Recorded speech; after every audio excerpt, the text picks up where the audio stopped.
is everything. By McDonald's of Michigan, try the new Strawberry Watermelon Refresher with freeze-dried strawberries today.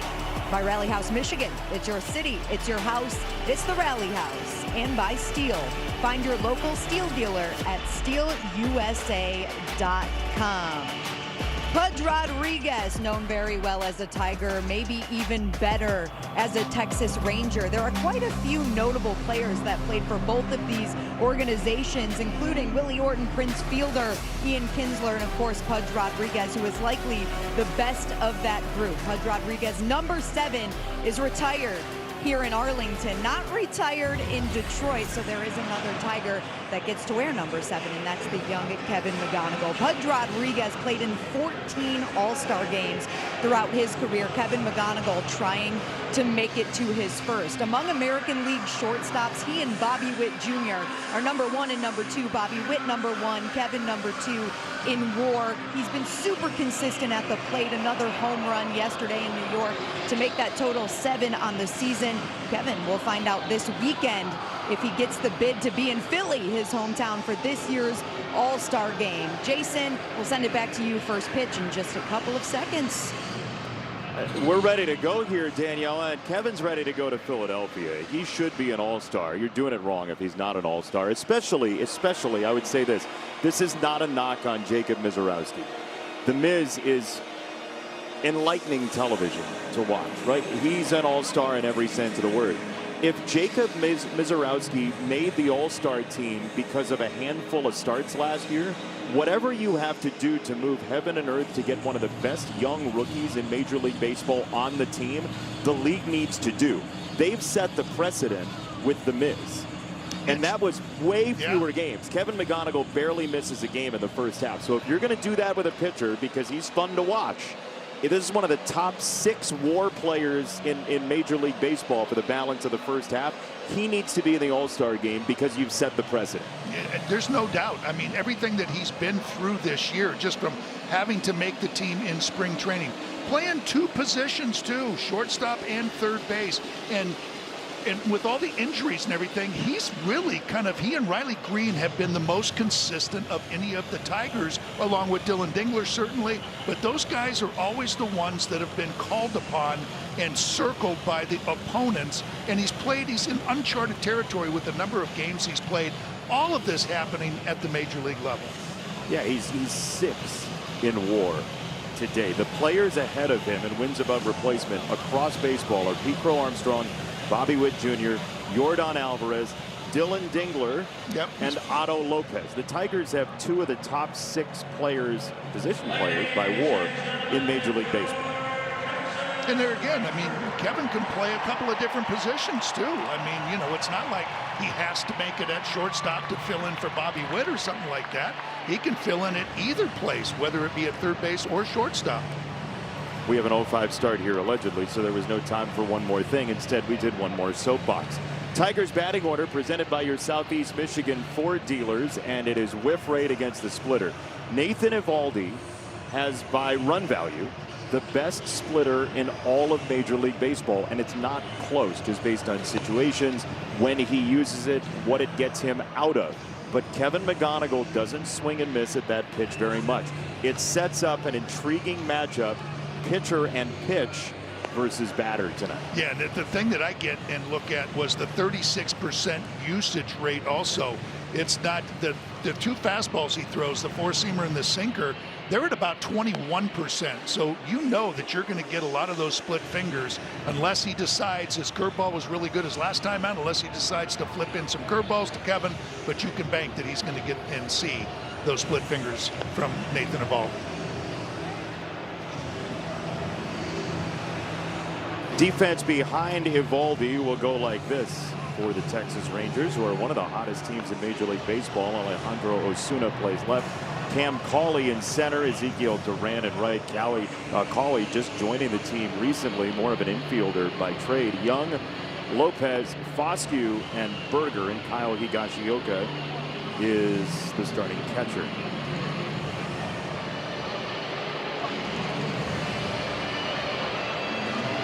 Nathan Eovaldi, who's won enormous games in his Major League career. One of the best big game pitchers of this generation, some would say.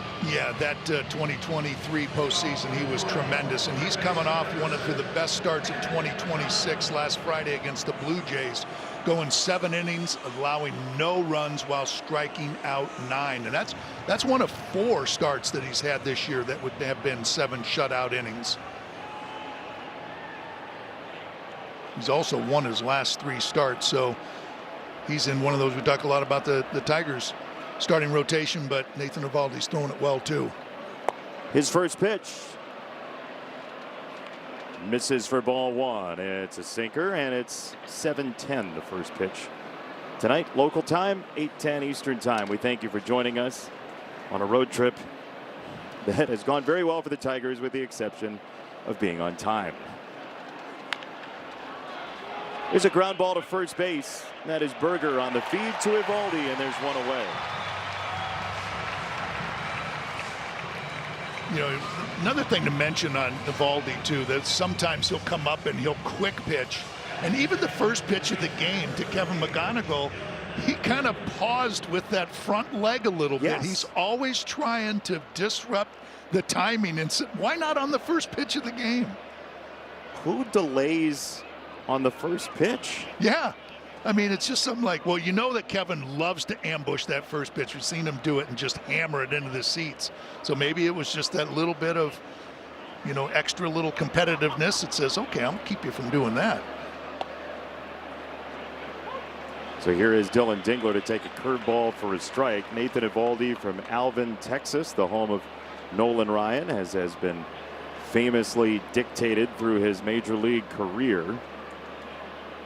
Nolan Ryan, another one of those couple of jerseys that have been retired by the Texas Rangers. Daniela talking about Pudge Rodriguez. Nolan Ryan is on that list. Dylan Dingler rifles that ball left field side and just foul. Man, that thing was a full-out clothesline. I was going to say, and he's been hitting those doubles at Yankee Stadium right in that same vicinity, pulling them right down the line. So taking aim, and this one just hooked it foul.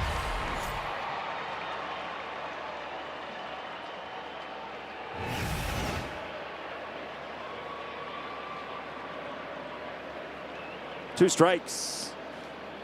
And there's a curveball, 1-2. You know, Nathan Eovaldi has been known as a power pitcher for his time in Major League Baseball, but he has really evolved into 2 or 3 different versions. This is a way less fastball heavy edition of Eovaldi this year. It is, and about 21% sinkers and fastballs combined, but they're still right in the mid-90s. There's that splitter, which he will throw to both righties and lefties, and neither righties nor lefties have a field day with that thing. And you know what? and I was just thinking about this morning, the Eovaldi evolving. Right. You know, and it is so true. It's just one of those good veteran pitchers that, you know, just know from year to year that they have to do some things differently. And just based upon the opponent, it could change at any time. 1-2 is down. It's a splitter. It's 2 balls, 2 strikes on Dingler. You know, and there's an example probably of a game plan against the splitter is if it's down, let it go, right? Just get him to bring that ball up, and Dylan Dingler right there saw it out of his hands and just let it go. 2-2 is very close, and no challenge from Higashioka. That looked like it might have had the zone. Yeah, Eovaldi's kind of saying the same thing. That could change this first inning. We will see. And Eovaldi doesn't walk anybody either.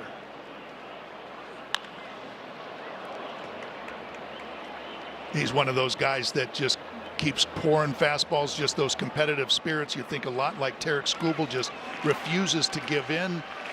Just, I am not going to give up the free pass. And there's an example of, with that split finger, he's not just going to give you that nice little pitch right in the middle of the plate. Even it's 3-2. 22 starts all of last year. He walked 21 hitters. That curveball is wicked. And that's been a pitch that has gotten better and better his last couple of starts as he's won the last 3 in a row. But it just shows you the confidence that he has in his secondary pitches. getting to 3-2, throwing a split finger, and then getting Dylan Dingler with a really good curveball.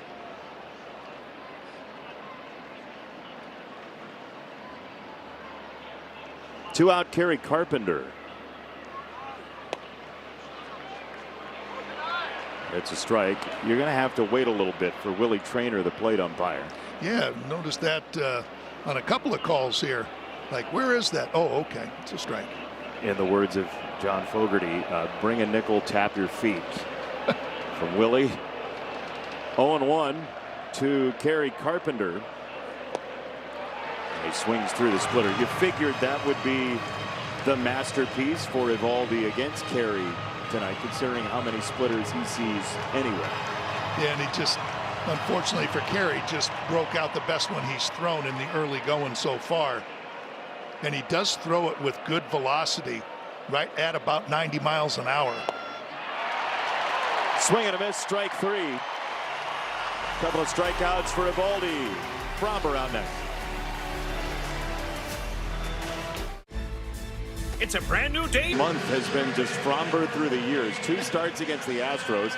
This is the place he threw as much as anywhere else in the American League West. It was a rival for the Astros. And so here we go, reminiscing through Fromber. And he will face a top of the order that is right-handed heavy. 7 straight righties, as this is regular and postseason strikeouts against Fromber. Of his 129 career punch-outs against the Rangers, 11 sit with Ezekiel Duran. For a Rangers team that had won 6 straight before falling in a series finale at Cleveland 9-4 yesterday. But the Rangers are the first place Rangers as of right now, 1 game over 500. Yeah, they got one on one of those streaks and got hot, and that's exactly, they've had a lot of adversity with a lot of their big guns getting hurt, being hurt, going on the IL recently. Including Corey Seager, who we will not see in this series. Wyatt Langford recently also. Brandon Nimmo still working with a beat-up shoulder. We may see him later on in the series. But they've just gotten hot. They've just got the same kind of attitude as the Tigers when they were missing some of their big boys, just saying, you know what, next man up, we got to continue to play hard and just kind of figure out ways to win.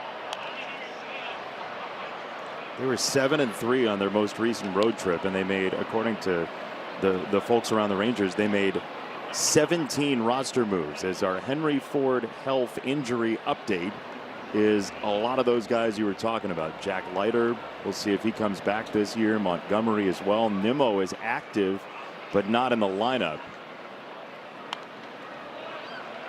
It's foul for Foscue, who has egregiously large numbers against left-handed pitching this year. He has been one of the best hitters against lefties all season.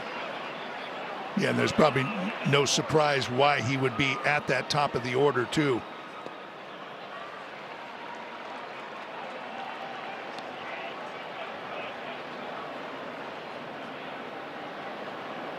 You see what he's done. 357 batting average, 3 homers. It's in relatively short time since he's come up and been activated.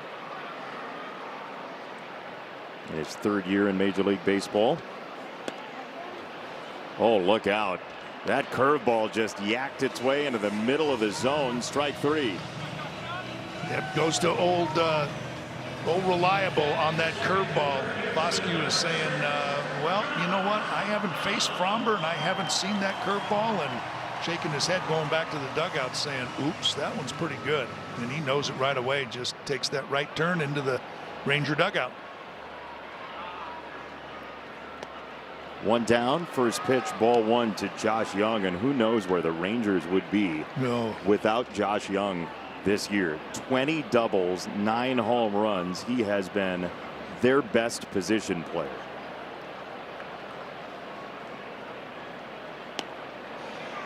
And so consistent too. When the Rangers were at Comerica Park the beginning of May, it was the same way. Wyatt Langford was out, Corey Seager was out, and Josh Young had a really good series back then and pretty much has stayed right at the same numbers as he was back in early May. This is up the middle and through, a base hit for Young on 2-0. Boy, didn't that just look like it just picked up speed? As soon as it bounced over Fromber's head, it just seemed like this hop right here just shot into center field away from Zach McKinstry. One of those ones that just gathered speed as it was going up the middle.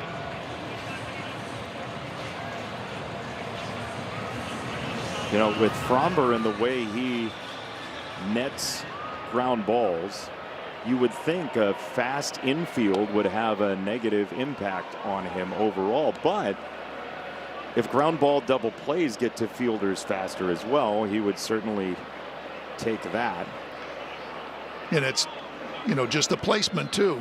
You know, he got the ground ball he wanted. It just happened to be perfectly placed.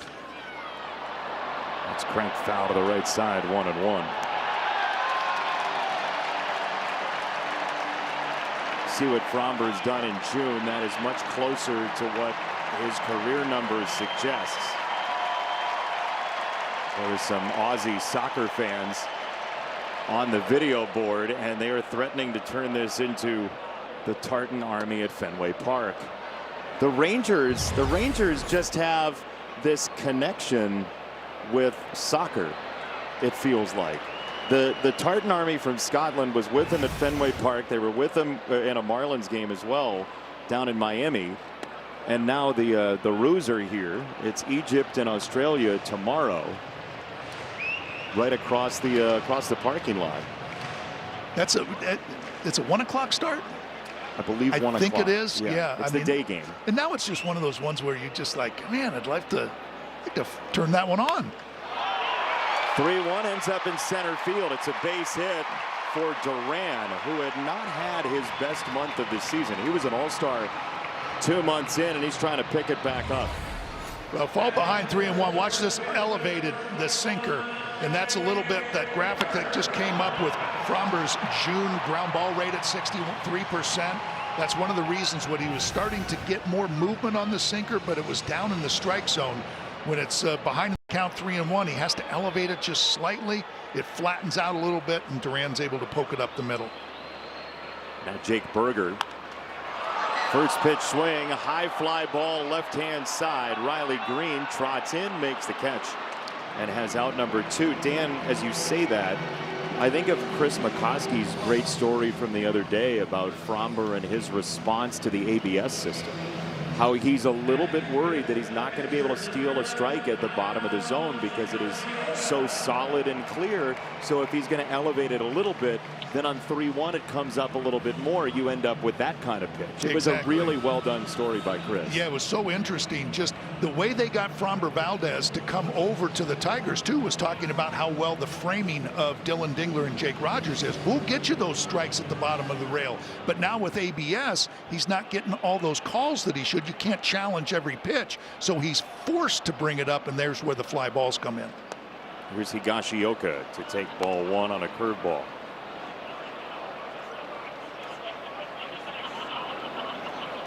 Former New York Yankee Higashioka with 2 on, 2 out in the first inning.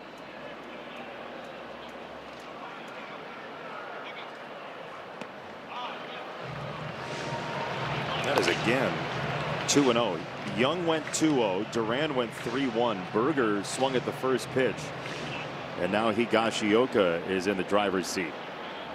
Yeah, I think Berger was trying to ambush him, got that curveball and was out in front of it. Into right field. Carpenter is there. Carey snares it and saves the day. Wow, off the bat, it would look like there's no way he's going to be able to get to it. And that ball, I think, just sliced enough off the bat that gave Kerry Carpenter just that little bit extra movement on it where he could go over his shoulder and end the first.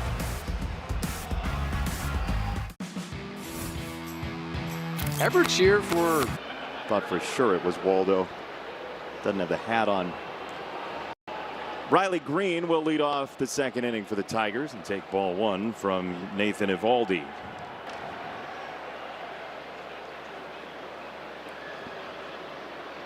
Riley, that OPS in the 800s, 821, 17 doubles, 11 home runs.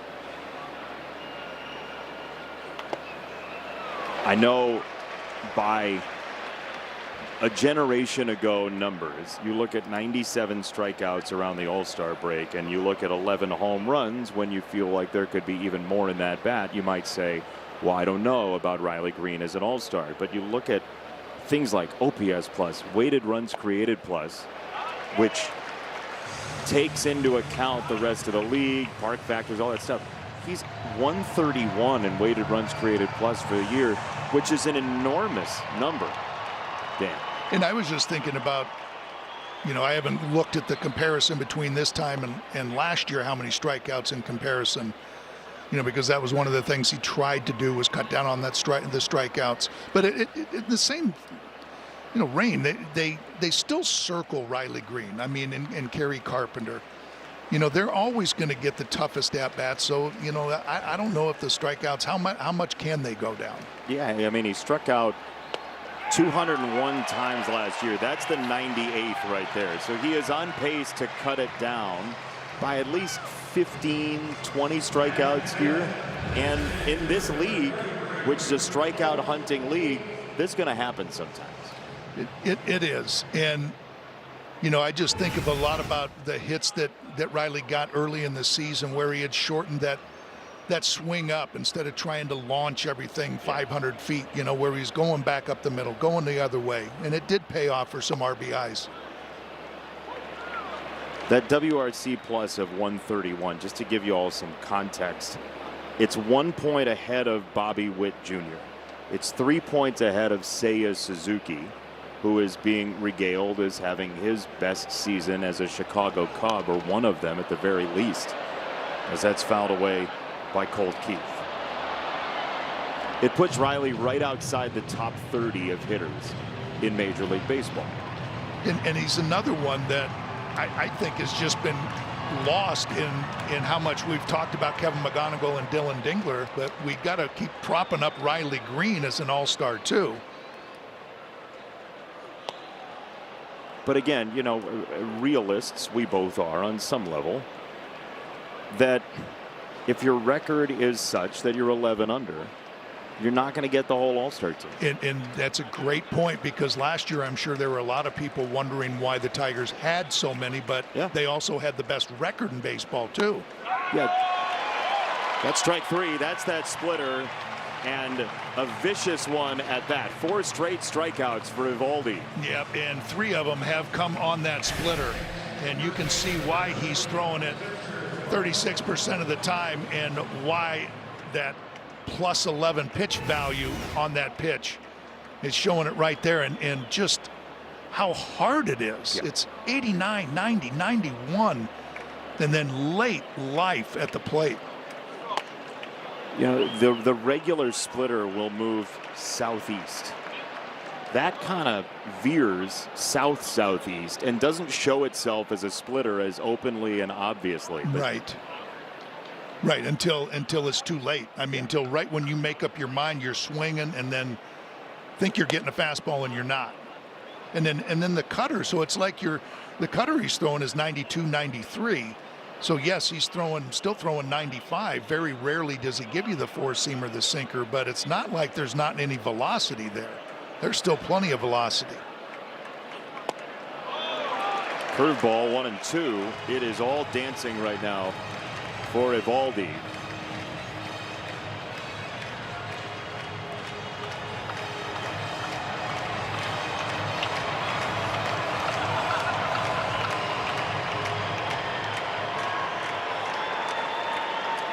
Sound pinballing off the roof here in Texas. The 1-2. Torkelson takes a splitter. 2 balls, 2 strikes. And you see the action on that one looked like it went down and away from Spencer Torkelson, so you can manipulate that splitter based upon what side of the plate is hitting at that particular time. You can still make it go in on the right-hander just by the positioning of your thumb or the pressure on a finger. Pulled the curveball there, 3 and 2. Now this is that second 3-2 count. Went to Dylan Dingler, the 3-2 count, didn't give in. Let's see what he does with Spencer Torkelson if he goes back to the split finger. He's got that pitch comm on his belt. It looked like Higashioka called that one. And it's a swing and a miss for strike 3. Eovaldi strikes out the side in 5 of the first 6. I can. You can't spell American with Torkelson, and doing the catching, Dylan Dingler. And Cameron Cawley, first pitch. That's a little bit upstairs from Framber Valdez. A little piece 0-1 for Cawley, who has 1 career hit. His first career hit came the other day in Cleveland with a triple that eventually scored him in a tight game between the Guardians and the Rangers.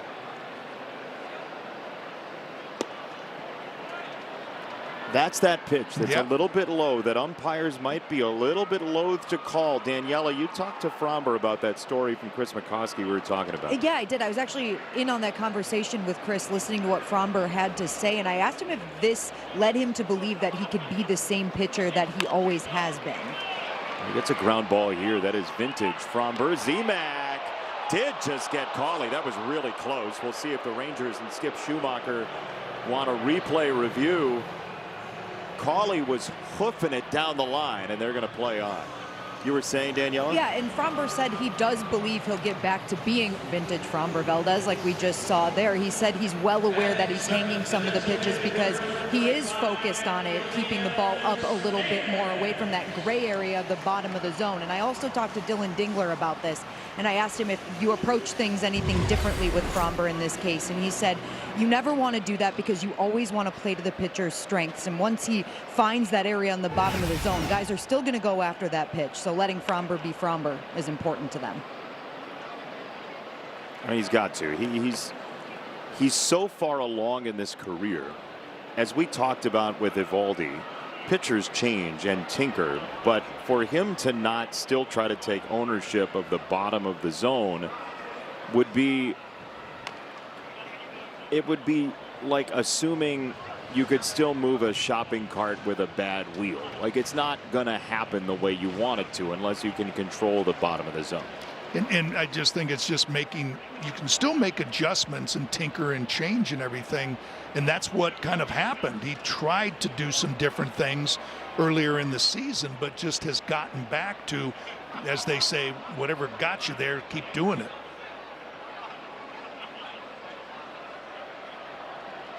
It puts Diaz at the deep freeze. Down to 3 on the timer and 2, and off we go. It's a foul ball. And the more you can pitch ahead, too, you get ahead with strike 1 and get in counts like this, the more you can throw those borderline pitches down also, because the hitters are going to start expanding the strike zone. Then you might get, starting to get more swings, more chase, and more ground balls. 2-strike curveball ends up out of here.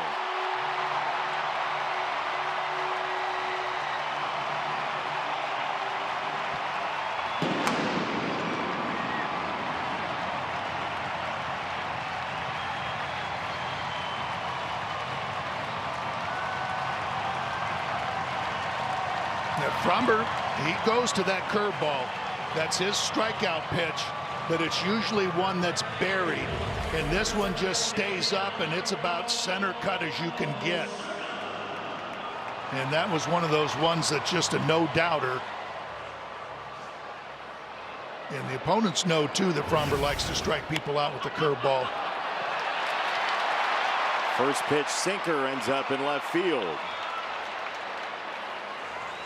Osuna is on.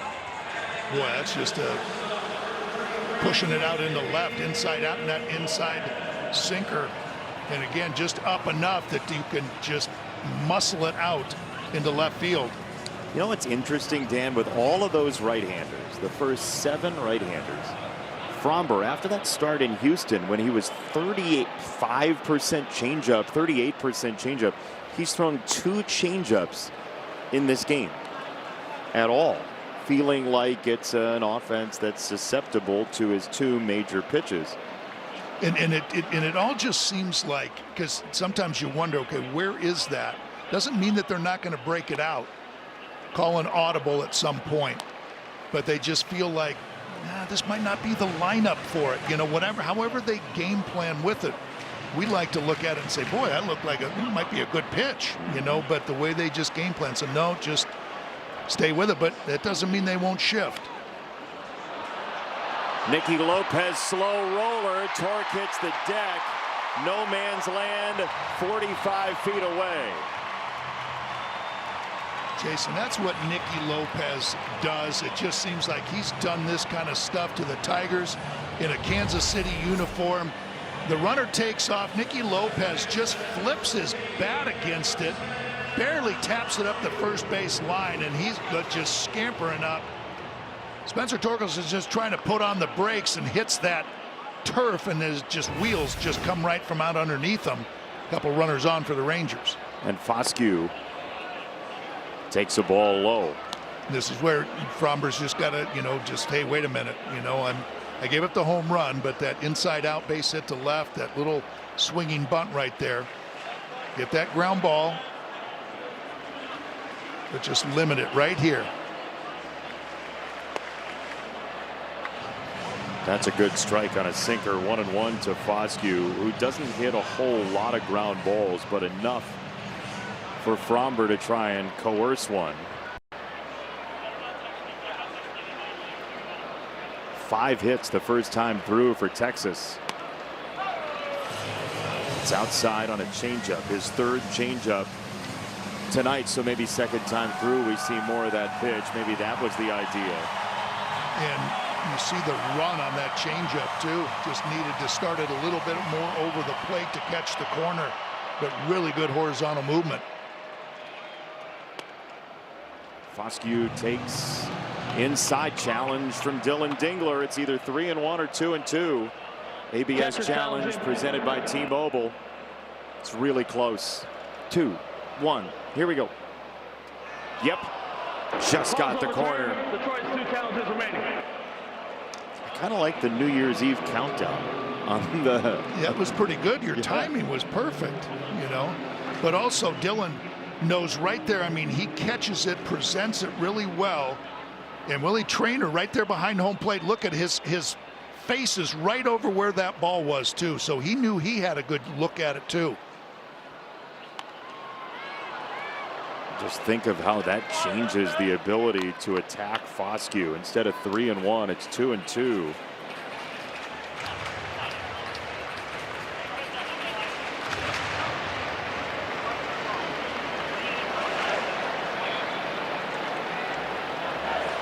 Pitch number 6 of this sequence. Pitch number 12 of the night to Foscue is upstairs. 3 balls, 2 strikes. This is where just gather those emotions. Right now, that one just trying to get a little bit too extra, maybe overthrew it just a little bit. Just collect yourself right here and make a pitch.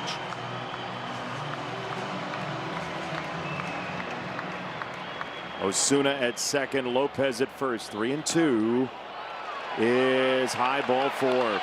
Curveball missed. Bases loaded for Young.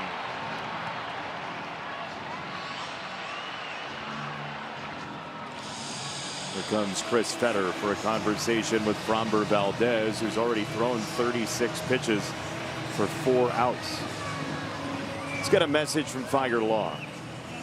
At Figer Law, every case is personal to us, and we won't stop until we bring home the win. Figer Law, all we do is win. So the situation is this. Bases loaded, 1 out. Fromber Valdez on the hill. Josh Young is the batter. He is 6 for 14 against the Tigers this year. And already had a single in the first on a 2-0 pitch. And that makes him 5 for 15 off of Fromber in his career. But it was one of those well-placed ground balls. We can hit a ground ball similar, just make it more towards one of the players, then Fromber's in business. Fromber threw him down a first pitch curveball last time. This first pitch to Young with Torque well off the line at first is a good solid sinker for a strike. You're thinking too that Josh Young is going to try to get the ball elevated, which that one was, just so he kind of can try to get underneath it, try to lift it, keep it off the ground. 0-1. Almost hit him on a curveball. 1 ball, 1 strike. When Josh Young could have just held his ground too and let it hit him, but he moved his feet. But could have just kind of said, whoa, I'm fooled with it, and left his feet planted right there and taken one, but shuffled his feet out of the way.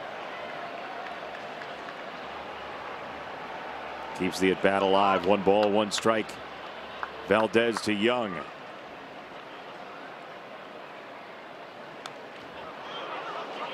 Upstairs sinker. He took a rip at it. 1-2.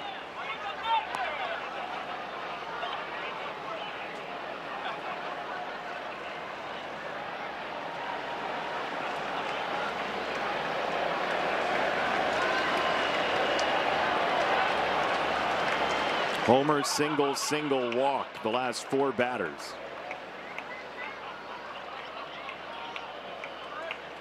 1-2. That's in the dirt. One of those changeups. 2 balls, 2 strikes. I wonder if he'll throw him a 2-strike curveball after what Diaz did to a roller earlier in the inning. Yeah, and the Diaz home run too was, I think it was 1-2, and you still have a pitch to play with, so you don't have to throw it necessarily for a strike, and see if you can get him to chase or reach a little bit. 3-2.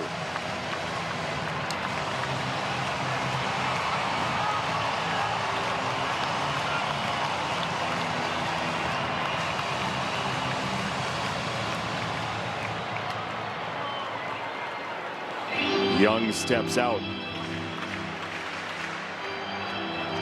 It's almost good, I think. Give Fromber a little bit of time to reset himself, collect himself, so he can make a good pitch here.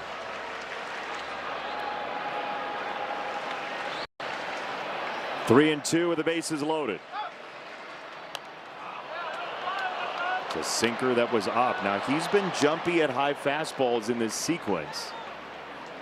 Can you use that to your advantage? You know, if you can tunnel off a breaking ball if you've got a lot of confidence in it, but you've got to throw it for a strike.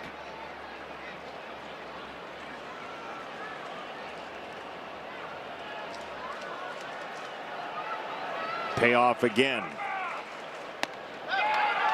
Outside, ball 4.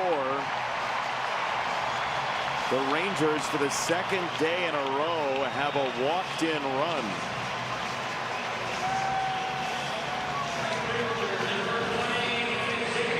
Tigers had one yesterday as well.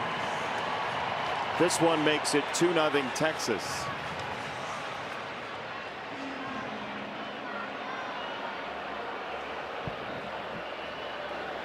Now Duran. Fly ball right field. Carpenter back on it, carries at the warning track. He makes the catch. Lopez tags and scores. Everybody else tags and gets an extra base as well. Foscue to third, Young to second. It is 3-0 Texas. Boy, Jason, they were talking about early in the year the ball not really carrying that well, but that ball, they were saying that it's picked up a little bit, even in a controlled environment, but that ball really kept going. Carey looked like he was underneath it right when it went up in the air, and then it kept going back, and ended up just shy of the wall. Time called.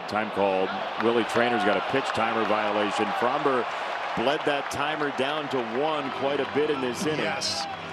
Yes, he's been doing it quite a bit. On one of the walks, he used a slide step, I think, because he took it down so far, was worried about a violation.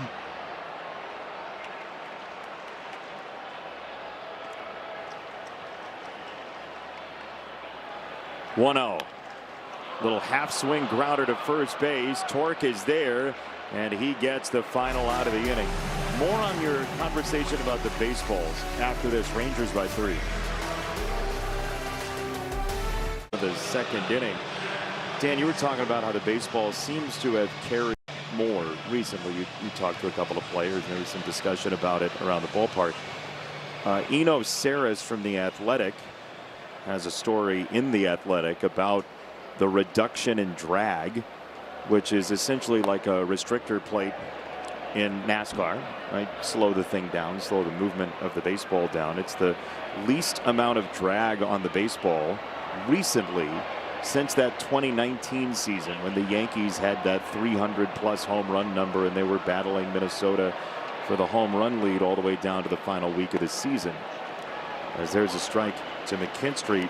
So Eno asked Major League Baseball about this, and they came back and said, among other things, to be clear, there's been no change in the materials or manufacturing process of the ball. But as that splitter is bashed to right field, but it will not carry enough. One away. But baseball also said because the baseball is hand sewn and is made with natural materials, and we've heard this before, we expect variation in performance both throughout the season and between seasons. Outside of that, there was some issue with the excess oil from the yarn inside the baseball creating discoloration, but they haven't seen any correlation between that and the ball flying better as the season has gone on. But this has been a topic of conversation within the scientific baseball community over the past week. I mean, throughout the season, too, because the numbers pretty much jumped in June, and then everybody kept talking about just how cold the spring was. And now that the weather was warming up, did that have a factor? I just don't know that anybody has put their finger on it. I mean, here at Globe Life Field, you talk to the Ranger people, and they were talking about, well, you know, everything has started to settle here a little bit. The new construction, all the concrete is officially dried and settled, Okay. and all so deep into, you know, all the reasons why they figured that it's not carrying like it once did. You know, that's, you know, the players were getting frustrated because, oh man, that ball used to be out of here when I hit it. So all kinds of different, I guess, theories going on as to why the fluctuation in carry. Cutter strikes out Outman. Punch out number 6 for Eovaldi in 8 batters. Well, you can just see this attitude right now, too, this Texas Ranger ball club, that they're hot and they're feeling good about themselves. And just like the Tigers with the starting pitchers, you know, they show up at Yankee Stadium and they know their starter's going to give them a good game. I think the Rangers are feeling the same way about Eovaldi. They're saying, you know, we got the big boy on the mound today. We're playing good baseball, and you can see they're pretty energized right now. Skip Schumacher, year number 1 here with the Texas Rangers. Well liked in that clubhouse. He was a feisty competitor in his Cardinals days, beloved in St. Louis. And a lot of them think that he has brought a lot of Tony La Russa's managing style from those days in St. Louis over to this ball club. You know, manufacturing runs, any way to score runs. Eovaldi is a nightmare tonight.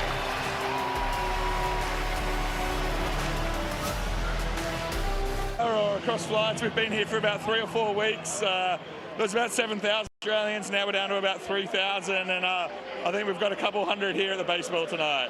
What's the best part about baseball to you? The fact that you can just chant and sing, and not really. My colleague and I here are kind of watching and trying to get, you know, following the game, whereas I don't think a lot of the guys know what's going on, and that's the great thing about it. Have you figured it out? Do you know what's going on to this point? You know, I'm probably a little bit conflicted. I do know a bit of baseball myself, but you know, this is the 4th baseball game on this trip for us, but I've actually been now to more baseball than I have been to football. So, but that'll even out tomorrow, and then we'll go all the way. But yeah, I like to think I know the base. So what cities have you visited in the United States? Yeah, so flew in to LA, and then we went up to Vancouver, up to Canada, down to Seattle, then down to Santa Clara, and then we're across here in Dallas, and hopefully off to Atlanta next. Okay, so what's been the best part of this trip so far? Look, the best part has just been the warm hospitality. I think, you know, everyone. One thing I always say is everyone loves an Aussie, and Aussies love everyone. And while some people around the world may not get along, everyone loves an Aussie, and everyone loves Aussies. So, you know, we love everyone. I definitely love Aussies now. You guys are the first Australians that I've ever met, so this is so cool, so exciting. Tell me what's going to happen in the game tomorrow before I let you go. I think we're gonna struggle a little bit more than we would have. So I think we're only gonna win probably about 9-0, maybe 8. But you know, yeah. Look, hopefully we can get a few goals early, and then yeah, we're confident. We're going all the way. If that's struggling, what's a good day? Oh look, if Nestori Kunda had his way, 21. Australia do hold the world record, you know. Australia hold the record for the highest result in an international fixture, 31-0 over American Samoa. Wow. Hey, get in on this. Go ahead.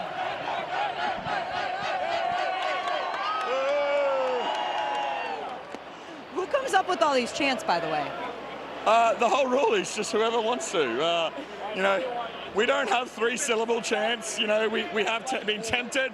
We were tempted to do one that went A-U-S, but we thought it wasn't really creative. So whoever comes up with a chant, you know, maybe we can even come up with one on the spot right now. Who knows? Yeah, do it.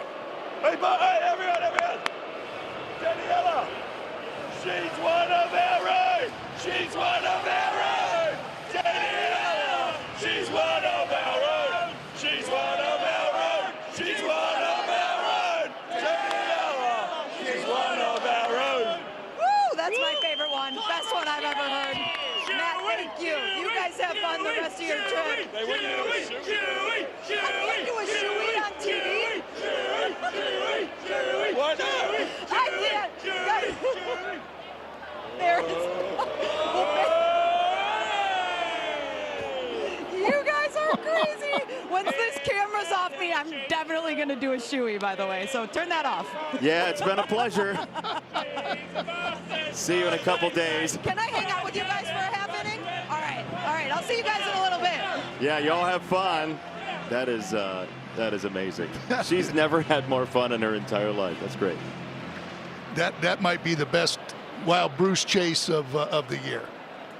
That's a midi, isn't it? It's you know what it is. That's going to be a Metro Detroit Ram Dealers midi nominee. And you know what? The entire tournament, it makes a lot of sense.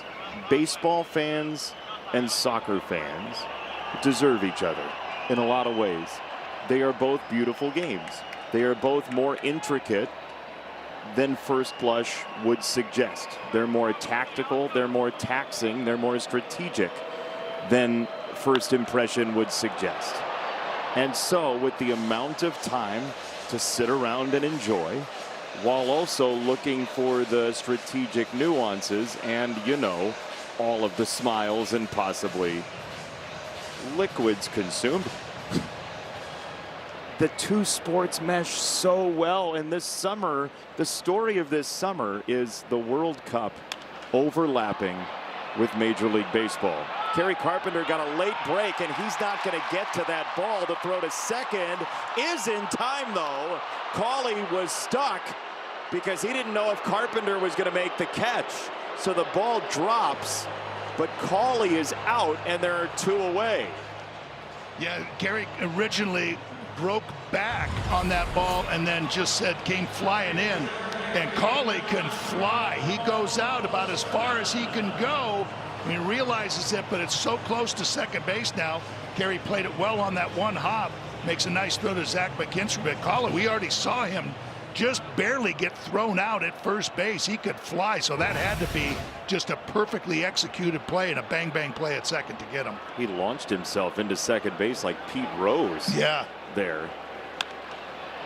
First pitch swing from Osuna on a fly ball to left. Riley Green is underneath, and he makes the catch. We'll get Daniela back in the 7th. Tickets start $30 plus get $3 hot dogs, $1 chips, and $3 water or fountain drinks. Go to tigers.com/313. Here at Globe Life Field, where the Tigers try to solve Nathan Eovaldi, who went 9 up, 9 down in the first 3 innings. And you better believe if he's on the verge of history in this game in any way, he's going to stay in there until he gets like 200 pitches. No doubt. And Kevin McGonigal, one of the Tigers that did not strike out the first time around. Eovaldi had 7 strikeouts out of the 9 batters he faced.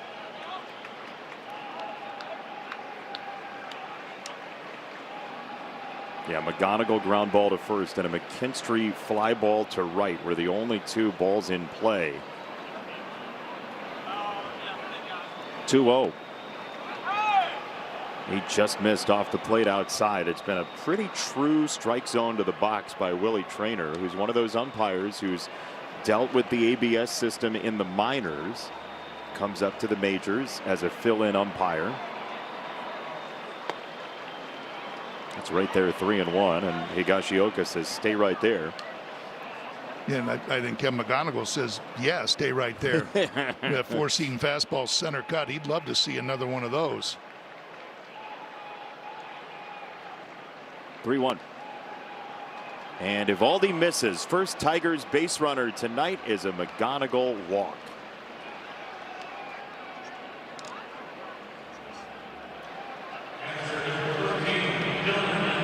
So now it's Dylan Dingler, who struck out on 8 pitches in the first inning. But the 2-strike battle between him and Eovaldi is a very interesting one, because Dylan Dingler is one of the best 2-strike sluggers in all of Major League Baseball this year. So when he gets behind, no need to worry. He is slugging in the top 5. If you take a look at guys who are regulars, who've played all year, he's in the top 5 of slugging in 2-strike situations in all of Major League Baseball, as he's around a curveball, 1-1. Chevy's strongest player, it's Liam Hicks, Yordan Alvarez, Miguel Andujar, and Jung-Hoo Lee. Dylan Dingler at 418 is in 5th place. That's hard to do in this league right now.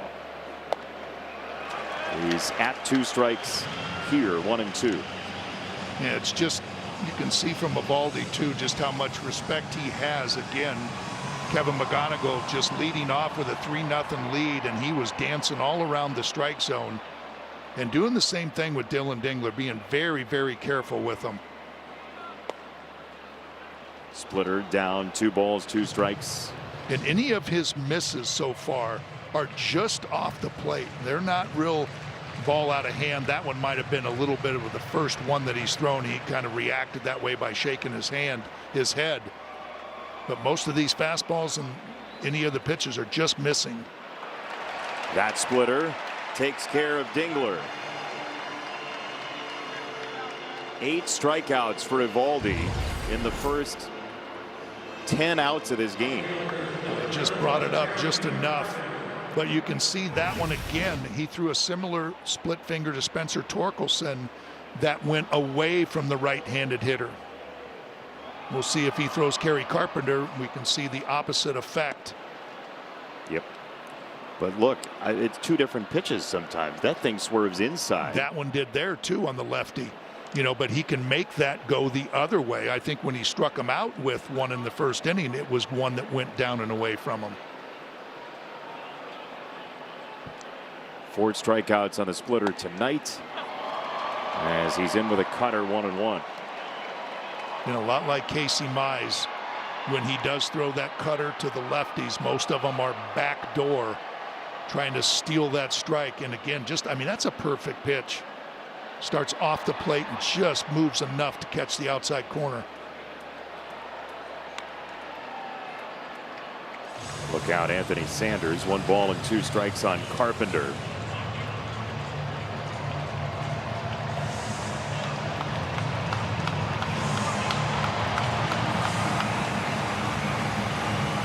Nathan Eovaldi, who's pitched in 17 games, in the postseason. 2 World Series victories for him with the Rangers 3 years ago, with the Red Sox 8 years ago. He's up high 2-2 on Carpenter. The only good news for this inning so far is the long counts. Yeah, hopefully get that pitch count up and try to tire him. I mean, you wouldn't know it, but Nathan Eovaldi's given up 17 home runs this year. So if you can tire him out, maybe elevate the baseball a little bit. High in the air straight away. Cawley makes the catch. You know, this is a guy, too, in Nathan Eovaldi, who has a 5-0 career record with a 2.54 ERA and 8 career starts against the Tigers. Been extremely tough on him. He's been extremely tough on him at Comerica Park.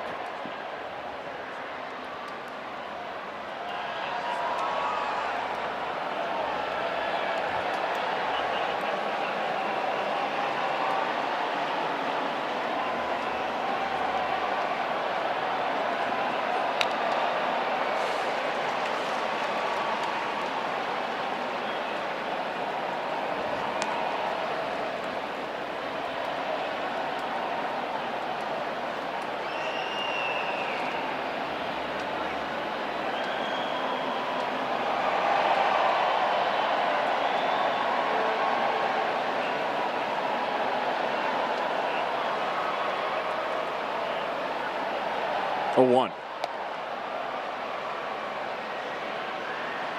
There it is again, just trying to nip that outside corner with that cutter. And that's a thing about Eovaldi and the pitch differential. You know, that fastball is right around 94, 95. The curveball is about 17, 18 miles an hour slower, and then everything else in between. Drag to first. Berger holds the line. That'll do it for the 4th for the Tigers. 3-0 on the Bet365 scoreboard. Listen to these Experiences. Deposits start at just $100, and you'll get a coveted invite to our Select a Seat event this summer. Don't wait. Visit tigers.com/deposits now. Every once in a while, you spot a Dan Petrie in the wild at an event like that. Well, I was just going to say, I participate in a lot of those Select a Seat, and they are a lot of fun. Nicky Lopez takes another strike from Framber Valdez. Nicky Lopez, who's been all over this league. He's played for both Chicago teams. The Atlanta Braves briefly. We knew him best as a Kansas City Royal at the start of his career. He'll be an immaculate grid possibility for the Angels after 4 games as well. And he reaches out to poke that to left. Isn't that just Nicky Lopez Yes. in a nutshell? Those first 2 at bats, Dan. That's him perfectly. I mean, that hack and slash dribbler, he hit up the first base line, then gets that slider out over the plate and just slashes it right into left field. Look at that, not even a half swing. Just let me get the barrel to it. Boom. Shoots it right into left field. I mean, that's what he's been haunting the Tigers with. When he was with the Royals, they got to him maybe a little bit with the White Sox, but man, with the Royals, this is exactly what he used to do. And I can tell you that, having been the White Sox announcer, I said the same thing when I was doing White Sox games. Like, he always does that to the White Sox with the Royals. Yeah. And they were saying, too, with Corey Seager's health just being on the fritz, that Nicky Lopez might play a big part for them. Fly ball straight away from Foscue, and Outman is there to make the catch.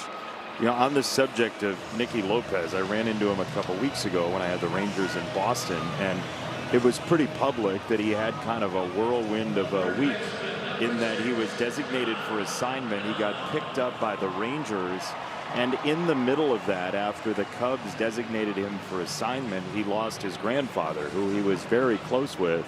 His grandfather passed away during that week. And in fact, I mean, this is how wild of a ride it can be as somebody on the edge of a 40-man roster. Nicky Lopez went directly from his grandfather's funeral, where he was a pallbearer, to the airport. He changed clothes in the car, went to the airport, got on a flight, and met his new team. The Rangers, he said, were great about it, letting him go to that. But I mean, that's how you have to be in baseball, for better or for worse. You have to just upend your life completely, no matter what's going on, to get a chance. And the swing and emotions, think about that. Ground ball, that is fair.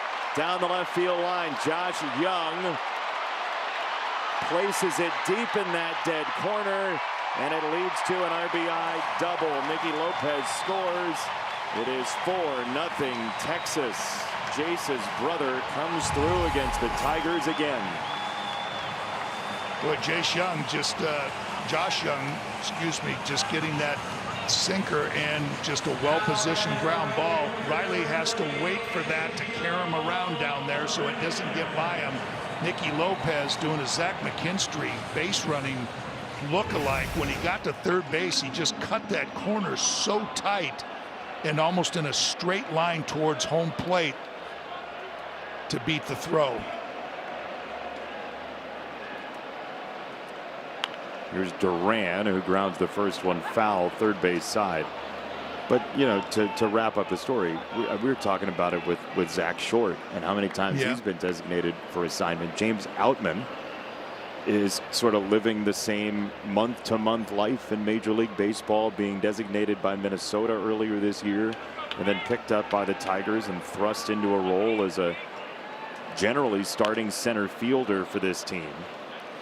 It's not to engender sympathy for players. It's simply to say that if you're not a quote-unquote star on a team, you might really know the rates for moving vans or month-to-month leases around this country. And think about how strong you have to be mentally, not to just constantly get down on yourself and stay at it and know that, you know, the encouragement, I can do this, I know I can. Chris Paddock is another example that just with the Rangers was picked up and pitched 4 innings for the Rangers, and then he was just designated for assignment a day later. Just, you want to come in and throw 4 innings for us, and then a day later you're gone. And you don't know when, if you'll be back. And to be clear, for those like slightly more casual fans who don't know the intricacies of the 40-man roster, if you're taken off that 40-man roster, you have to go through the waiver process. Any team can claim you. You have no choice in the matter necessarily, although you can refuse your assignment to AAA and become a free agent from the team that did it to you. But if somebody picks you up, you go. And you have exactly. You have a shot at sticking also. And you want to get with the right organization. And you just think about, in a situation like a Chris Paddock that comes up here, makes a good impression, then he goes through waivers and maybe he accepts a AAA assignment. And then he will get called up again if the Rangers need him. Good pace on that ball. It ends up in center field. It's a knock, and it's an RBI for Duran. It's all Rangers tonight in Texas.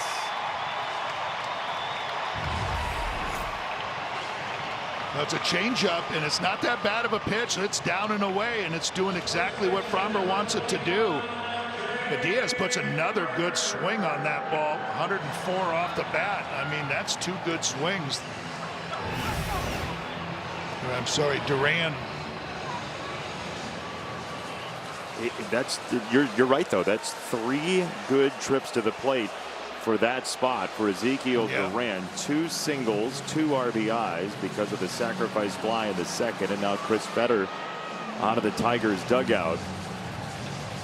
And just to keep Fromber just so the frustration doesn't just keep making your pitches. There's a ground ball down the third baseline, a couple ground balls up the middle. He's getting those ground balls, the hard contact. They're just not getting hit at anybody in a Tigers uniform. And it is what you invite, though, when you only have 1 strikeout through 21 batters. And it's a fast, and it's fast. It's a fast infield.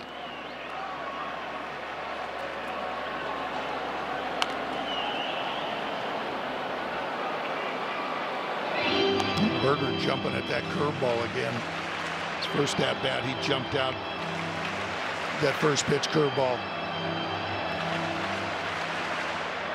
That was a fly ball to left. He had only seen 3 pitches his first 2 at bats against Fromberg.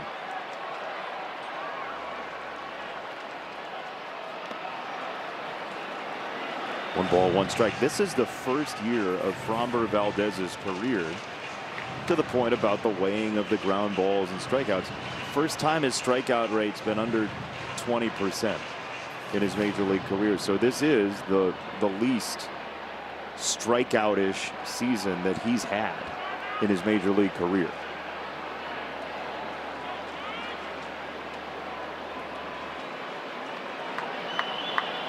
Duran at first with pretty good speed.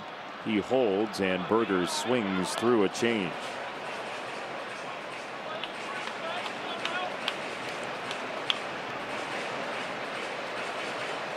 Elsewhere, Cleveland and the White Sox are starting a series today, and it's Chicago 5, Cleveland 4 in the bottom of the 8th in Cleveland. That is a battle for first place in the Central, where they're separated by 1 game.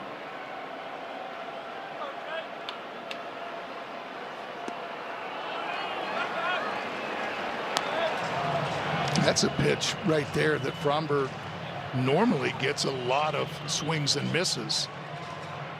That curveball he likes to go to, that's the one that he's gotten the most strikeouts with last year coming into this season, and that's the one that they swing right over top of. Second base, Lee on the charge, throws Berger out there, 2 away, and we get a message from your Southeast Michigan Ford dealers.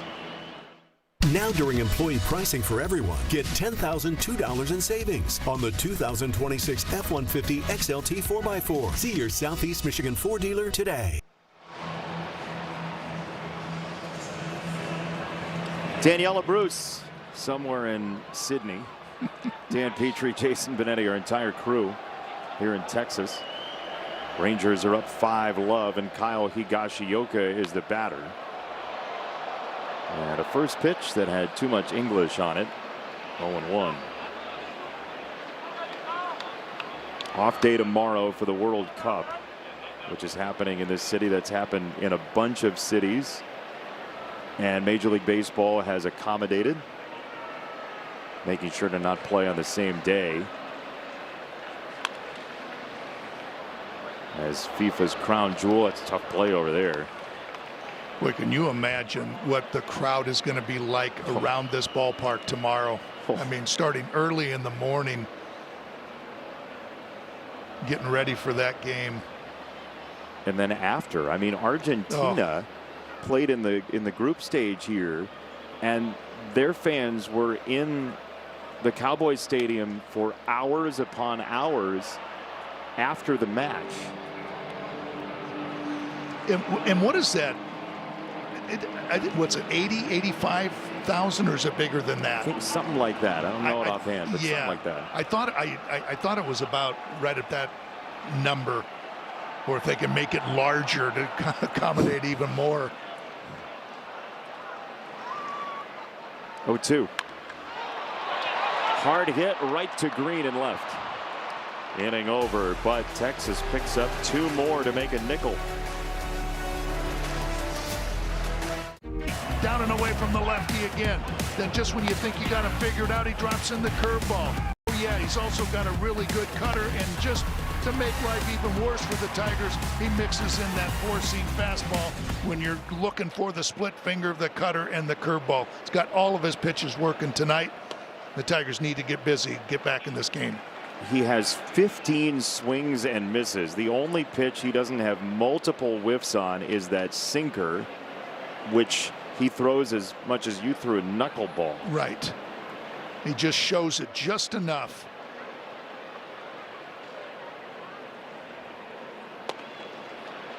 That splitter is perfect. You have the box on your screen at home. We're watching along with you, and that ball hit the southeast corner, the very border of the strike zone, as Eovaldi goes to his pitch comm to make the call for himself on 0-2.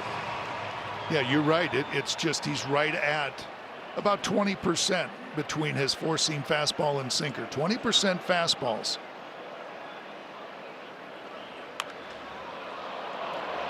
Two strikes, fly ball, right field, way back, and that's leaving.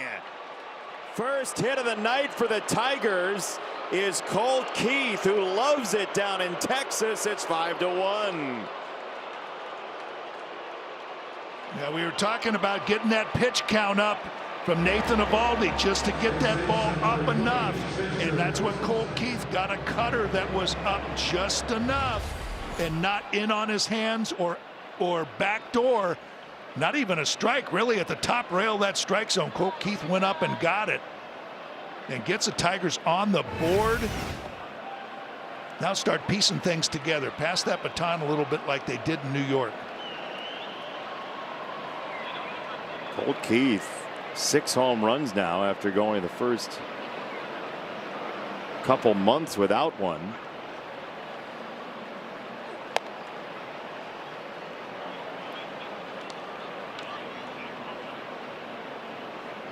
You mentioned it earlier. That's the 18th home run he's given up.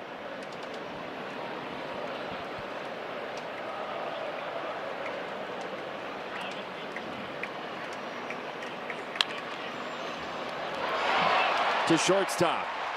That's Lopez.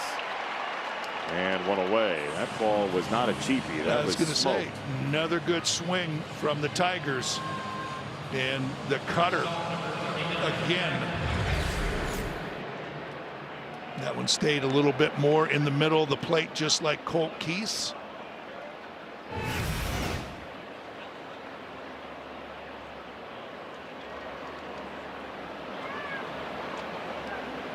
One in, one out. Zach McKinstry takes a ball just above the zone. Willie Traynor has been as true to the strike zone box as anybody we've seen through 4 innings plus. He has, and even Eovaldi kind of looked at that sideways like, wow, I wanted that one. Steal strike one, but it was just slightly high. That one was much higher. 2-0 on McKinstry.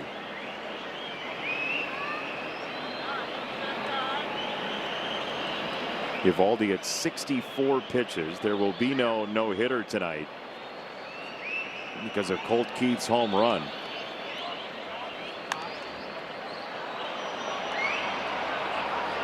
Two and one to Zemek. The Guardians are going to hit in the bottom of the 9th, trailing 5-4 to the White Sox. It's the White Sox by a game in the AL Central right now. You see Eovaldi going back to that cutter, Jason, not shying away from it, even though the Tigers hit 2 of them hard. You know, he just says, I got to make an adjustment. Those are not well executed cutters, but it's an important pitch for me, and I'm not going to shy away from it. And he gets back into the count with that one down to McKinstry, who fouled it off. So 3-1 on Zemek, who had the big hit of yesterday's game. He ended up at third as the Yankees threw it around the Bronx. 3-2. I wonder if he'd go back-to-back splitters here. Yeah, or that if he feels comfortable with that cutter, starting it off the outside part of the plate and trying to backdoor it.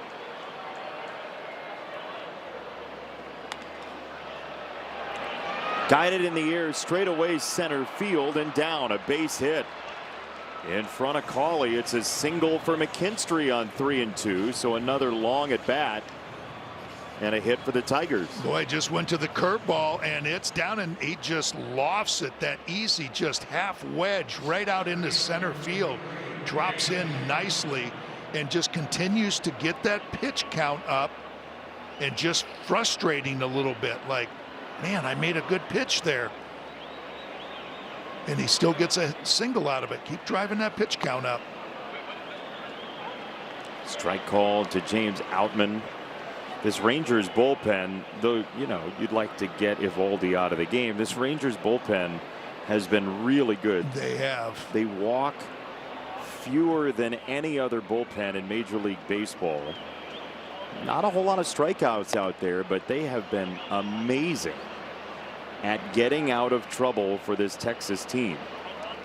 You know, it's funny, they have a starting staff that is a strikeout festival. Eovaldi had 8 in the first 10 outs tonight.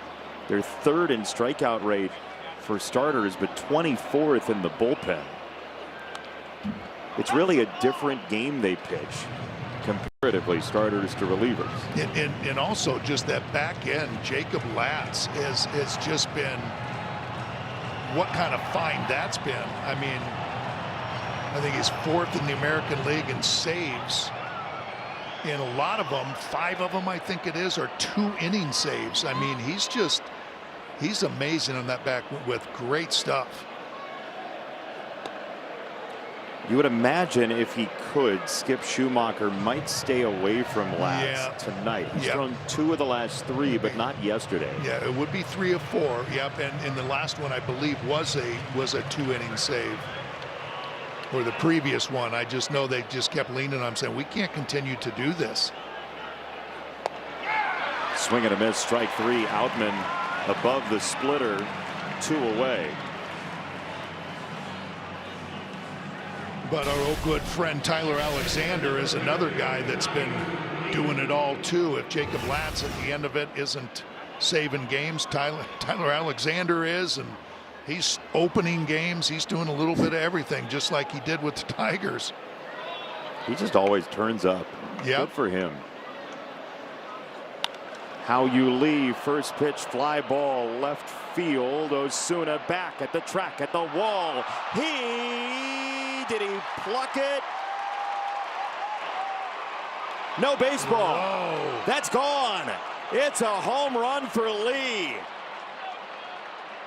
2-run home run for Hao-Yu Lee. Just in case Osuna was deking everybody.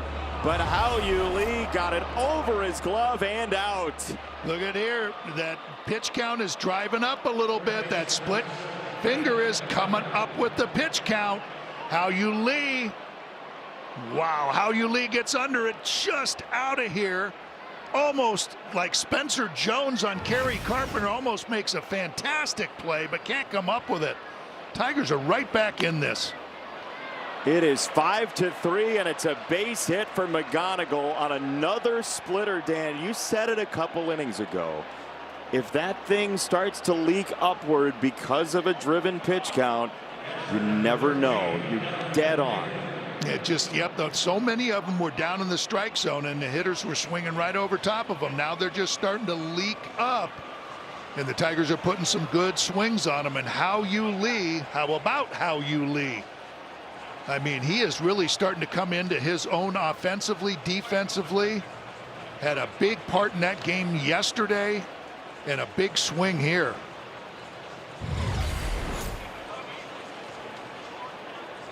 Boy, just that split finger, gets that foot down, and you can almost just see him. He's being on time, puts that foot down, and just kept his hands back well enough to get underneath and launch that into left field. Man, I'm with you. I thought Osuna got that, and then came down. Yeah. I'm like, he's going to break our heart right now. Yeah. That just barely got over his glove somehow, some way, and it's 5-3. Now Dylan Dingler, as Eovaldi will go over 75 pitches right here. And just so everybody knows, it doesn't only happen to the Tigers. Cleveland just walked off the White Sox in the 9th as well. Brian Rocchio hit a 2-run homer to win, to flip a White Sox lead into a Cleveland victory. And so there's a dead heat at the top of the American League Central, and that ball is smashed to left by Ding. McGonigal to second base, and the Tigers are really working over Eovaldi now. Now look at this curveball too. It doesn't have that same break, sharp break to it. It kind of rolls and just doesn't snap. It just kind of rolls in over the plate. Not that real good downward bite to it. Just the rolling action. Dylan does a nice job of staying back and smoking that ball into left.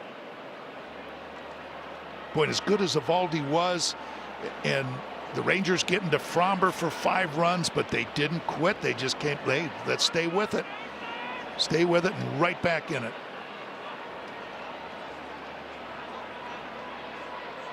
Now Kerry Carpenter. Ball 1. The other piece of this is, Dan, you mentioned Tyler Alexander. He's one of 3 lefties in that bullpen, but as we know, Tyler, he's not the most lefty neutralizing lefty out there. He gets both hands out, but he's not a lefty specialist necessarily. And if Latz were down today, here's a ground ball to second base, you might see some power late from the Tigers left-handers. We shall see. But halfway home, it is a very different ball game because of 2 long balls here in Texas. Colt Keith goes above the zone for a homer. Then Hao-Yu Lee goes above Osuna's glove for a homer. 2-run game.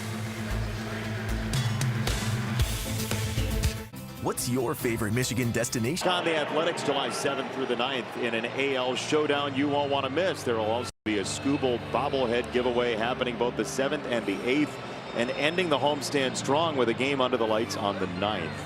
Don't miss out. Get your tickets at Tigers.com/tickets.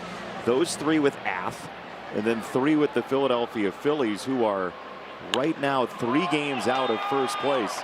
Fly ball to left. Green is back on it, and he makes the catch on a Cawley bid for extra bases, 1 away. Boy, Riley's just smooth out there. I mean, got a nice jump and just played that, made it look easy.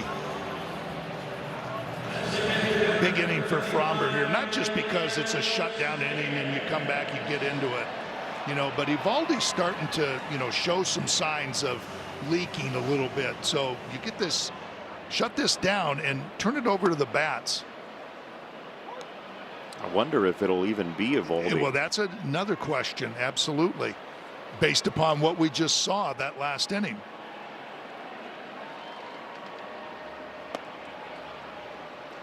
That might have been worth a challenge from Dingler. It was close to the top of the zone, and Fromber might have felt the same way.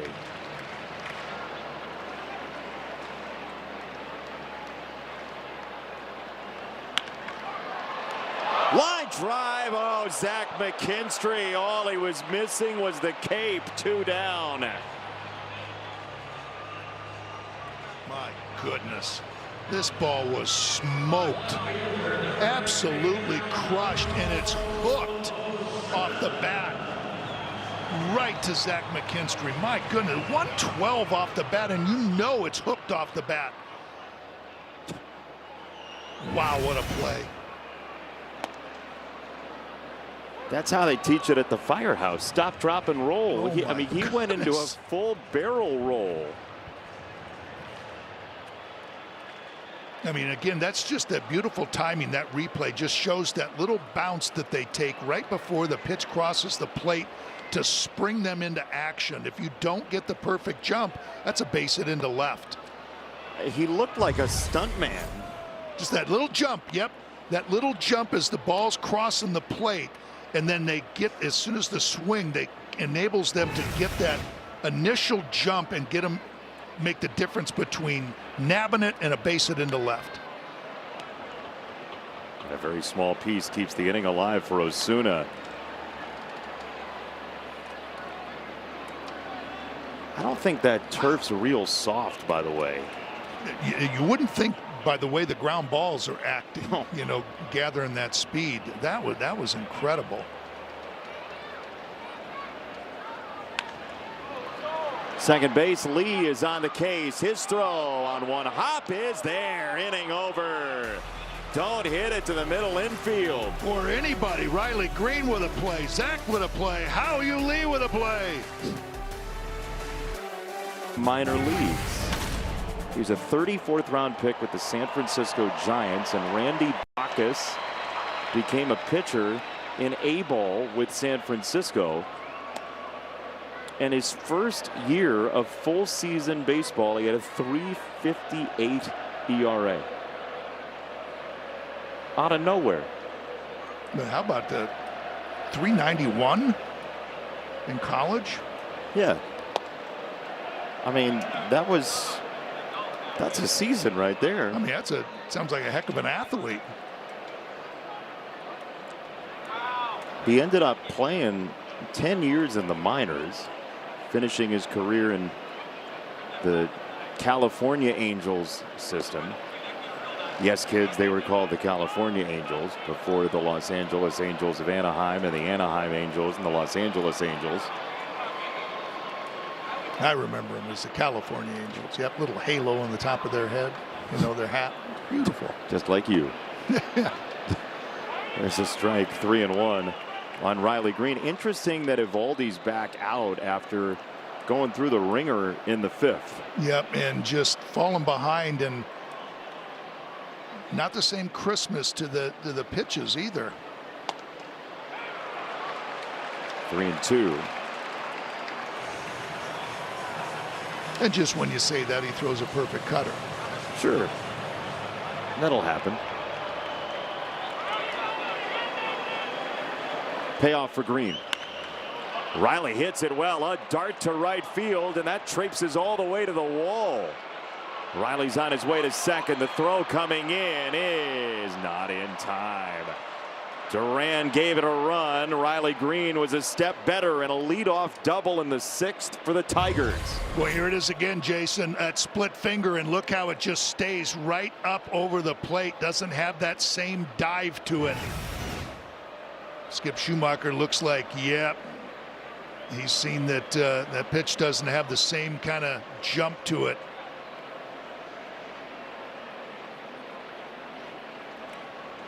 He wanted to give him the leeway as a veteran to try it in the 6th, but the Tigers are all over Nathan Eovaldi. Tyler Alexander was loosening. The Tigers are right back in this game to start the series.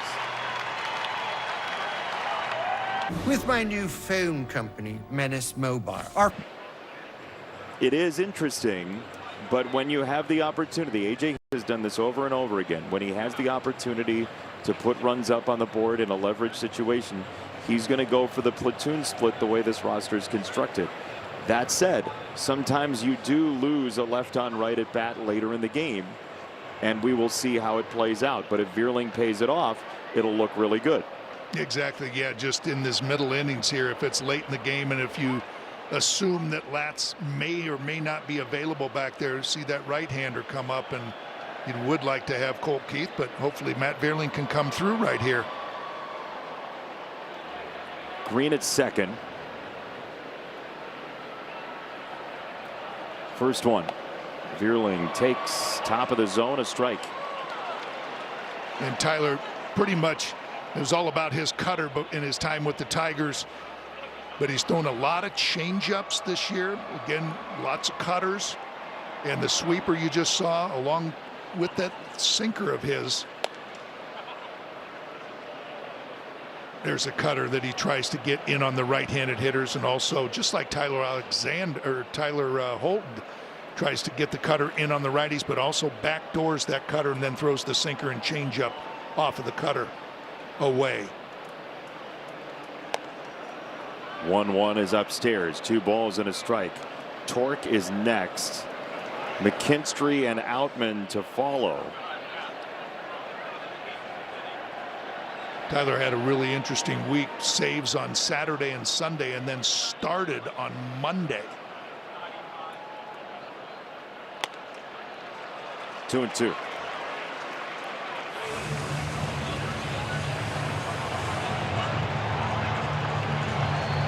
Tigers bench in this game, Dan, is 4 right-handers: Rogers, Veerling, Jones, and Malgiri.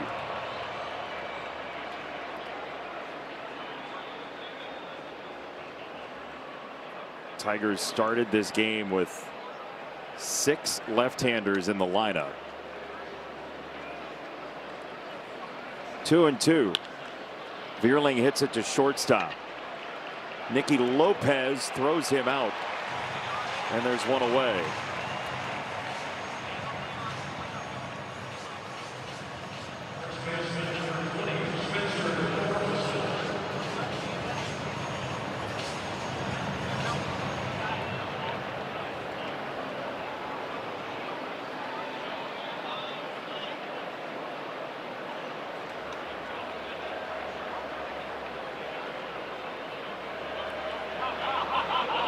Green at second, 1 out, and Torque takes a strike that embraces the inside corner. There is that cutter you're talking about with Tyler Alexander.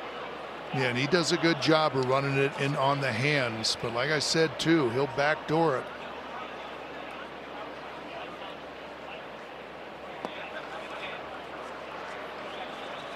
He had a very busy road trip. He pitched in half of their games in that 7-3 road swing with all of the injuries, all the in and out of the clubhouse.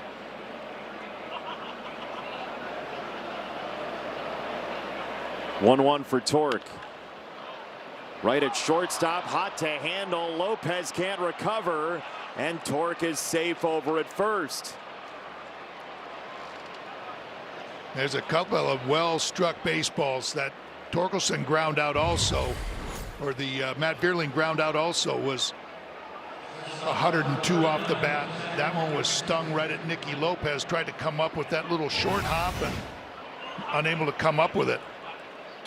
A couple of good swings by the right-handers here. It's a base hit for Torque. 7th hit tonight for the Tigers, all in the last 2 innings. And now it's McKinstry.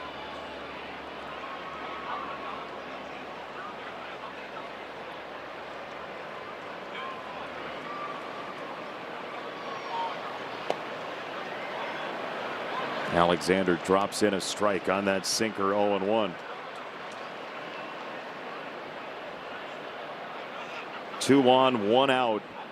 6th inning for the Tigers, trying to keep a perfect road trip intact.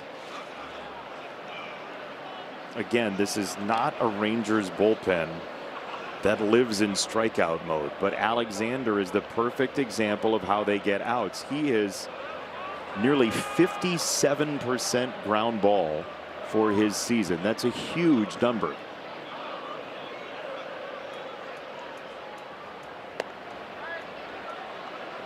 He's canvassed the zone in the bottom of it twice, 1 and 2. Just looks like Zach McKinstry's waiting for that sweeper from Tyler Alexander. Let a couple of fastballs go.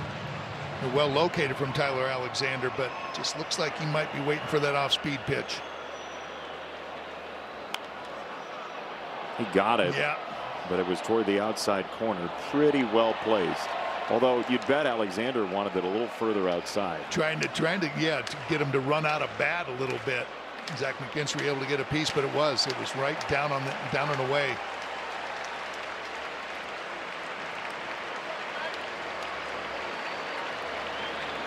One, 2. Swing and a miss on the sinker, stuffed on the inside corner. 2 down, and Outman is not going to hit.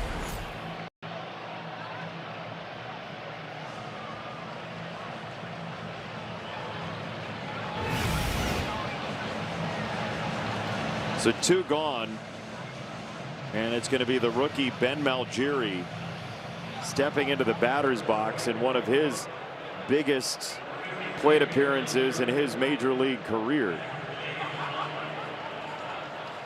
It's not a long list of at-bats. He's 2 for 10 so far. No, but just there were a couple of times recently where when he stepped in that box, you just kind of had that good feeling that he was going to come up and do something. And he is. He's coming up, and they've spent a lot of time going over the scouting report on Malgiri. Everybody went out there. Higashioka first. Then they all got together out there on the mound just to make sure that they know exactly how they're going to go after him.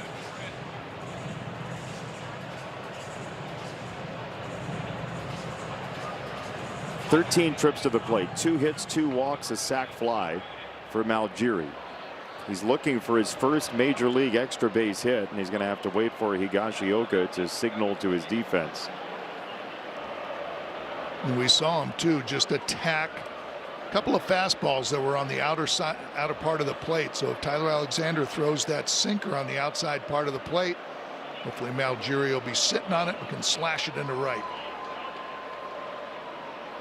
First one off the plate away. That change up, 1-0.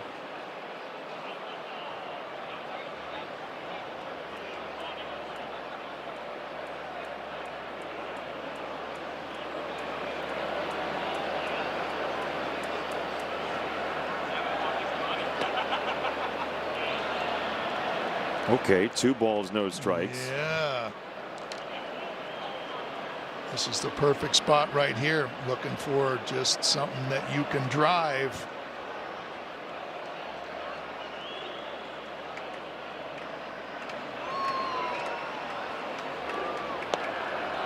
Check swing. He did not. 3-0 to Malgiri. Boy, you just look at how carefully they're pitching them. I mean, really careful with a couple of changeups on the outside part of the plate. Well, Malgiri just held up too. Man, that was close. Yes, it was. 3-0. It's a take. 3-1. Yeah, it's that same pitch. Boy, you'd love to see that same pitch. That's the one that Malgiri slashed into right field for his first 2 base hits.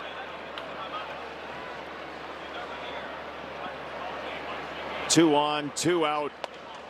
And Ben takes ball 4. Bases loaded. Malgiri brings up How You Lead.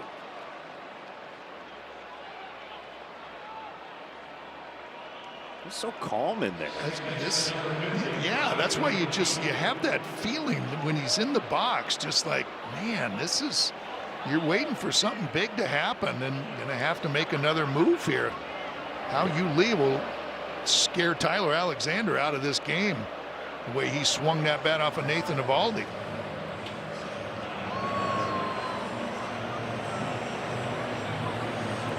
Looked like Peyton Gray was up in the Rangers bullpen. And so with the bases loaded and 2 out, How You Lee will bat when we come back. At Ace, we know not all paint is created equal. So to Buick GMC dealers. How You Lee homer last time up, ambushing Nathan Eovaldi for a 2-run homer. Peyton Gray is on the mound, and his first pitch is fouled away. He's a 3-pitch pitcher. Even against right-handers, he'll mix in that changeup some, Dan. Does a lot of changeups. Actually second in the major leagues. Uses it 43% of the time. Just caught the zone with a wicked fastball. 0-2. He has weighted on base average versus lefties and versus righties. Righties get him a little bit more than lefties, and that's what we're talking about. The Rangers don't exactly have lefty neutralizers in this bullpen. So you end up in a scenario where How You Lee has a chance right on right after homering last time against Eovaldi. 0-2 coming. Swing and a miss, strike 3. It's a fastball to the attic, and the inning is over. Tigers leave him loaded in the 6th. At Ace, we know not all paint is created equal. So to do it right, start with exceptional paint that's designed to last. Only Ace has this collection of premium brands like Benjamin Moore, Magnolia Home by Joanna Gaines, and Clark & Kensington. And your local Ace has premium service and quality paint that stand up to the test of time. With gallons of paint like Royal, starting at only $29.99. And right now, buy a gallon of Clark & Kensington or Royal paint and get the second one 50% off. Ace is the place with the helpful hardware, folks. Mobil became an iconic brand by pioneering high-performance fuel and innovative rewards, earning the loyalty and trust of drivers for generations. At Mobil, history isn't just remembered, it's rewarded. And now new users can earn $10 in points with the Exxon Mobil Rewards Plus app. 5 on your first fuel purchase and 5 on your second. Legendary. Mobil. As our nation celebrates 250 years, USAA is proud to salute the generations of military members and their families to whom we owe profound gratitude. Their service and sacrifice made this historic milestone possible. Some days call for light, others lean bold. What about everything in between? All Day IPA, the easy choice for every day. Citrusy, crisp, refreshing. Flavor you can float with. Light on the hops, big on refreshment. 1's great. 2, even better. Brewed with you in mind. No shortcuts, no fuss. Big on flavor, never too much. All day IPA. Hop into easy. So the Tigers trail 5-3 here in the 6th inning, and the World Cup off day tomorrow. Daniela Bruce was hanging out with the Australian fans earlier up there in the upper deck, hanging out with the Roos. You okay, Daniela? Hey, after any good party, you got to get a good meal. Fill your belly right back up. So I stopped to share this with you guys. Oh, man. Where's that camera at? Right over there. Where is it? I got to show the. Okay, here we go. Rally nachos, sombrero form. Look at the guacamole and jalapenos in that thing. So listen, it was 5-0 when I went to get these nachos. Okay. I ordered them. Colt Keith hit a homer. I'm waiting.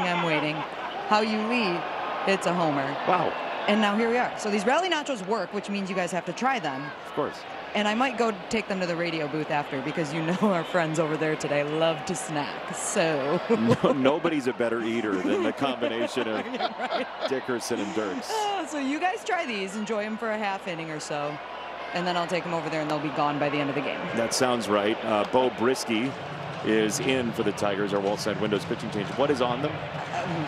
Boy, guac, What is pico, it? Yeah. olives, jalapenos, cheese. Looks like some sour cream. Got any shellfish in there?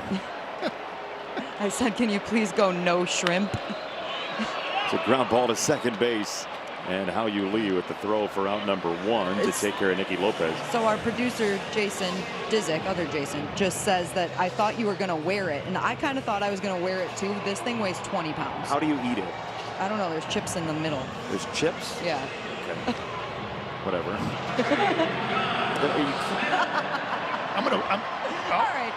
I'll bring it back to you guys. What are we doing? Here, I'll have a jalapeno. I'll just take a jalapeno. You call this game. I bet the radio booth will figure out how to eat it. Yeah, it's going to be half gone by the time it gets back here. That went great. Bye, guys. See ya. Going back to see the Aussies. Rally, yeah, you are. Take your nachos with you. 1 down. And Bo Brisky's first pitch here is demolished. Josh Smith pinch hitting, homers to right, and makes it 6-3.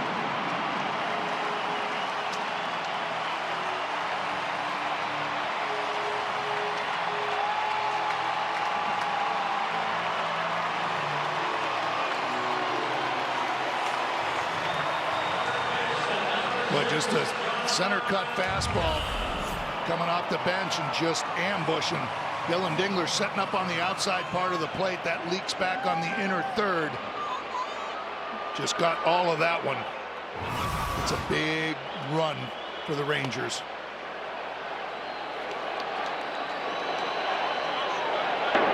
Previous pitch was called a ball. The catcher's challenge. We get a challenge by Dingler. It's brought to you by Figer Law. It's a strike. Overturned. Detroit has 2 challenges remaining.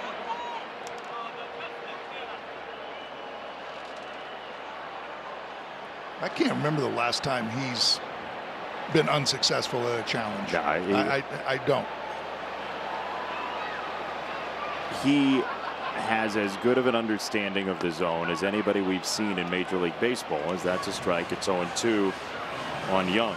Yeah, and the only time I can maybe recall is just late in a game, real late, where he just takes a shot. He probably knows that it's a ball, but just takes just a crack at it, just in case. But those ones that he was successful on in New York, I mean, they were just, we were joking at how much of a sliver of human hair was in there. So good.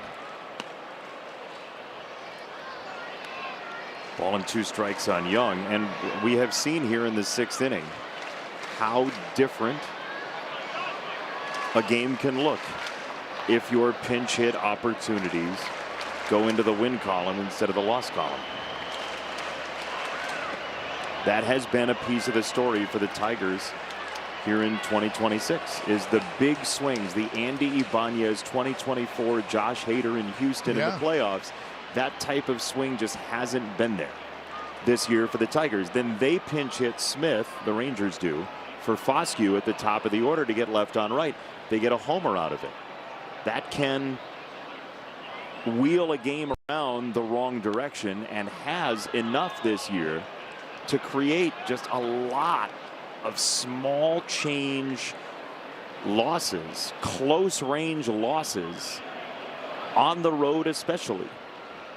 And again, isn't it partly because it's something that's hard to do, and if you rely on it in 24, you rely on it in 25, can you continue to rely on it and continue to be successful for 3 years in a row? Yeah, with a lot of the same personnel. Right.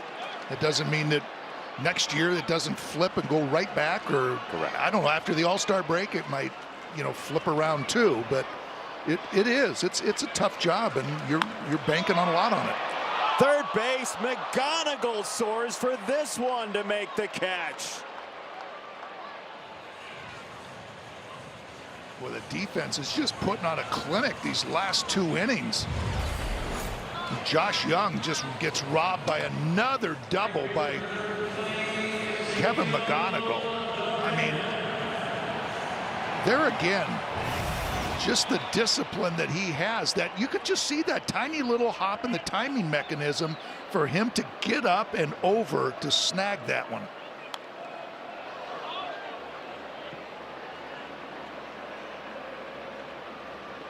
McGonigal a great play, McKinstry a tremendous play on the line out from Diaz in the 5th. But the Rangers also have pounded out 10 hits to lead 6-3 tonight.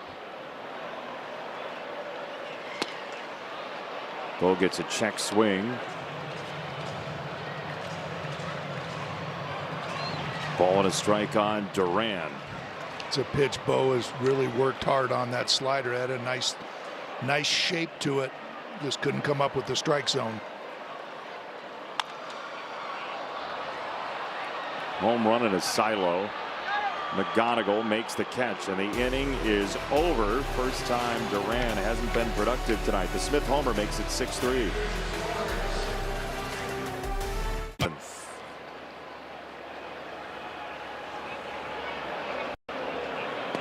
First pitch in there for a strike, 0-1. This ballpark got christened in 2020 by being the home of the bubble for the World Series. That was when Randy Arozarena announced his presence on the Major League Diamond and on the scene with his breakout year for the Tampa Bay Rays.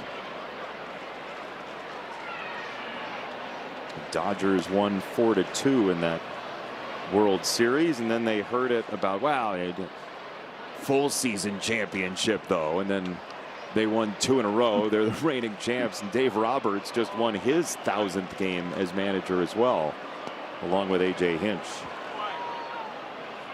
Yeah, and what's the record's like 58-30 or something ridiculous right now. Right now? Yeah. Yeah, they are, the Dodgers are 56-31. Yeah. And they have like 15 guys on the injured list. That's a strike from Peyton Gray, 3-2. They are down to the Padres though in the first inning. So just be aware the Dodgers may lose tonight. Manny Machado hit his 17th home run. That's off of Roki Sasaki. They could lose 2 in a row. They lost to Ath yesterday in their finale in West Sacramento. McGonigal cues at third base side. Oh, Minnesota Fats. Base hit, corner pocket, McGonigal. Beautiful. I mean, that changeup got out in front of it, cued it. I mean, that had to be right off the end. I mean, Josh Young can go over there, and the thing had to be spinning sideways. That's one of those, if you try to break in pool, they might tell you to do it again. It might hit the front ball off the rack. Here's a fly ball to left field, and Osuna is on it. You've seen that, like you duff the brake. Oh yeah. Yeah. That funky sound that it makes when you miss. Yeah. At the top of the ball. Yes. That's what that was. But 3 baseballs, billiard balls, whatever, went into pockets. You know what? And 3 times on base for Kevin McGonigal too. I mean, on base machine. That on base percentage is nearing 400 again. Ball 1 to Kerry Carpenter.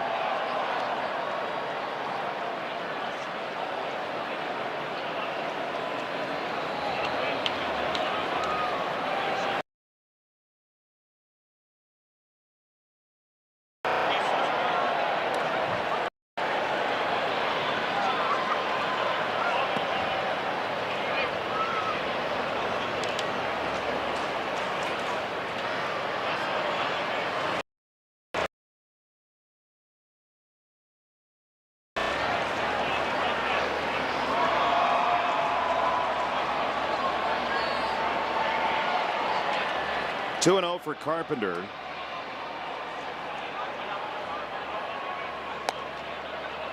Three balls, no strikes. All right, how about a walk and a homer? Well, I just love to see these in these situations, just how pitchers go after Kerry Carpenter. You know, they're just nibbling, just don't want to give him anything good to hit. Kerry might be swinging. Yeah. Oh, you get the feeling, right? Yep. You know, if they're going to dance around the strike zone and, okay, this might be the best pitch I get, 3-0, and if he's going to give me a 4-seam fastball and he let it rip, just clipped it foul.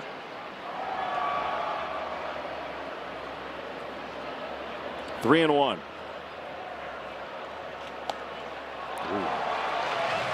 That's a slider up. Yeah, he hasn't thrown that many changeups. He showed a couple, but not 43% that he's known for. How Yu Lee saw 3 straight fastballs.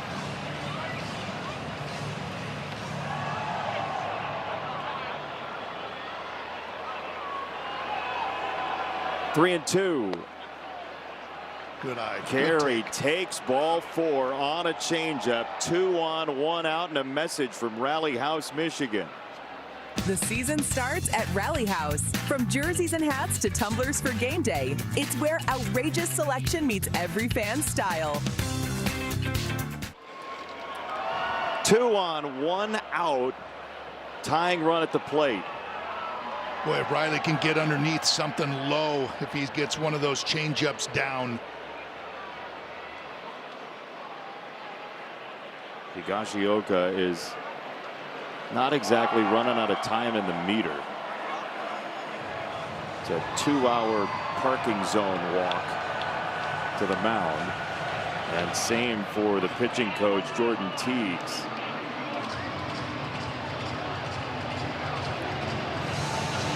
That's Skip Schumacher, I should say. That's Skip going out there. Yeah. He's going to make the change. Yeah. And that is all. So 2 on, 1 out. The left-hander Robbie Ahlstrom enters for Texas.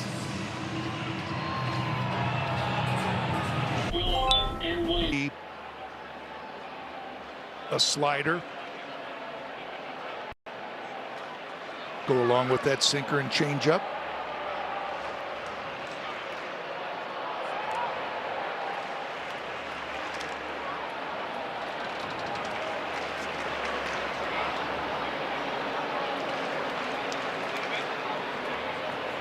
Tying run at the plate, Riley Green.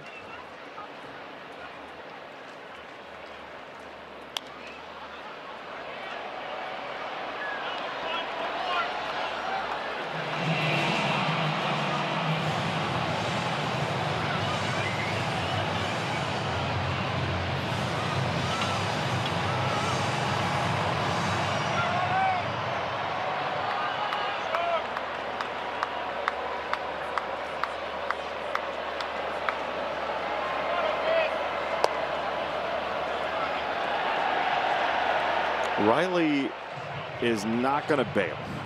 He's going to stay in there. He's going to put that chin out. I was going to say this.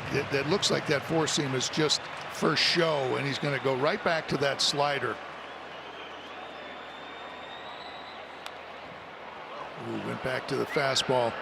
Yeah, but I think you're dead on that the idea is in a pinch that slider is going to be the thing. It is, and Riley had a good cut on the second one, kind of shook his head a little bit because it was down.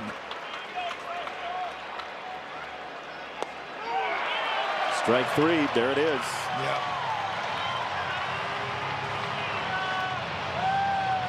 It's kind of the four seam is just for show, especially up, just trying to get him sped up just enough and make some good pitch on that slider. So now Matt Vierling will get a second at bat versus a left-hander. AJ Hinch must have felt like it was going to be a left-hander for Riley Green, and so this is somewhat protection to avoid a second left-on-left at bat in a row twice. So you can see the move earlier on even more as Vierling takes a strike. Yep, just knowing that the left-hander Riley's going to be circled, and you know, okay, part of the poison for bringing in that lefty to face Riley Green is you're going to have to see Matt Vierling also. Matt Vierling scalded that ball to shortstop the last time up. See if he can't hit another ball hard here. Find some outfield grass. 0-1. Oof.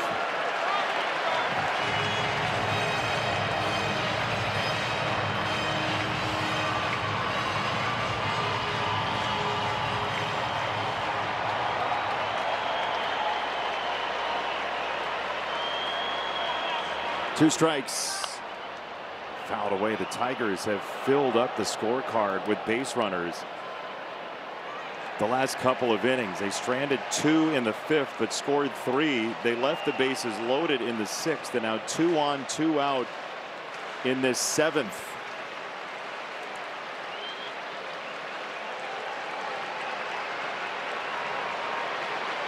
Oh, 2 up the middle and caught.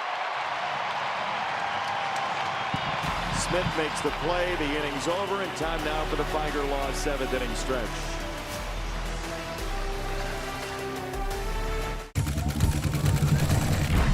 This to 3. The Tigers have threatened the last 3 innings running on the bounce, and the Texas Rangers have held off the Tigers bats. Ball 1 to Jake Berger.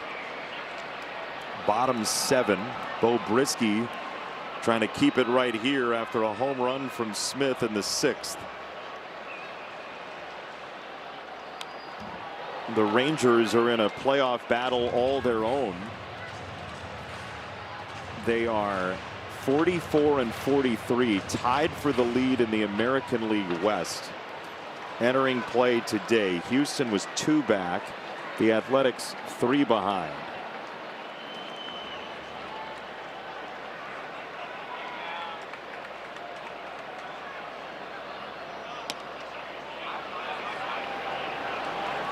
And I say all their own, Dan, because they're not in wild card position as yet, but who is in the American League? No, but I mean, the Rangers, they were kind of buried, and they needed one of those big road trips, what they did, or just a long winning streak, and they got it.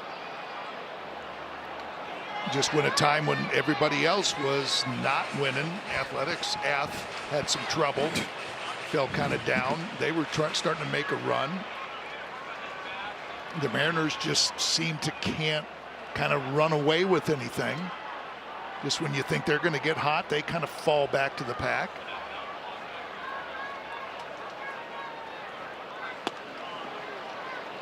Strike 3 called outside corner. That's the first strikeout for a Rangers since the opening batter of the game. Boy, what a pitch by Bo Brisky, too. Jake Berger's looking for that fastball, but look at the target by Dylan Dingler, and he didn't even have to move it. It was boom, threading the needle. Kind of hung a slider earlier in that bat, and Dylan Dingler wanted nothing of that again. Just stay right on down the outside corner, and Bo Brisky delivered.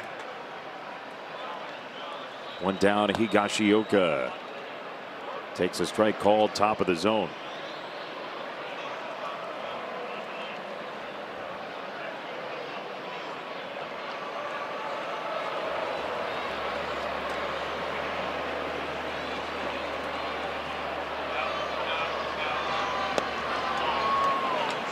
So entering play today, the Mariners were the leaders for that third wild card spot by the tiebreak with Texas. So Texas would be in first place. Tigers are 6 back in that wild card. Guardians are the second wild card. The Yankees are the first wild card, and that's what's going on in the American League, and that's why the Tigers are still at least within some reasonable striking distance of the far off land that would have been in the National League with the way those teams have played. It's fouled away. If you put the Tigers in the National League, it's a totally different conversation. You'd be something like 8.5, 9 back in the wild card, right around where the Giants are, and that would be a fully different story. No, that's why I think they know it's not going to be an easy climb back, but they've done it before. Fly ball straight away. Hao-Yu Lee is out. Now Jerry comes in and hops into the catch for out number 2. Let's get a message from Tiger Law. If you've been injured in a trucking accident, make Tiger Law your first call. Tiger Law. All we do is win. All we do is win. 2 down, bases clear. 7th inning. Evan Carter is going to grab a bat for Texas, and A.J. Hinch is going to grab a baseball and go to the bullpen. Drew Summers was up and loosening, and he's going to pitch to Carter, who will hit for Cawley when we come back to Texas. With my new phone company, Menace Mobile, our pricing structure will be so confusing, it could only be described as evil. That isn't evil.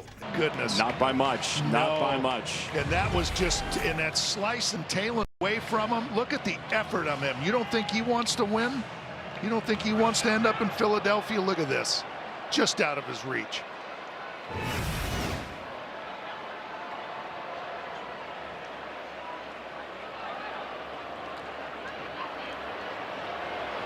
He could be 8, 21, 31. The jersey's always going to look the same. Yes. For him.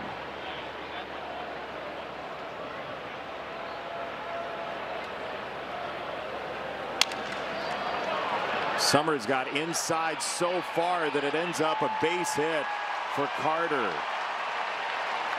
Shattered bat, but not shattered dreams, and it's an infield single for Evan Carter. And that's exactly why A.J. brings him in, just to hopefully get that one out, that left-hander out.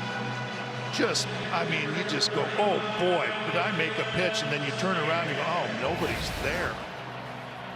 Boy, you can't fault Drew Summers. What a pitch that was.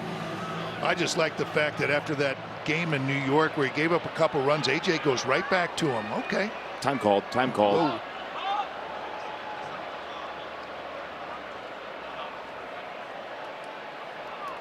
You were saying, go right back to him. Yeah, I just like the fact that he went right back to him on Wednesday. The next outing, he's doing the same thing here. It's just, yeah, you're going to have an outing. That was the first time he's given up any runs.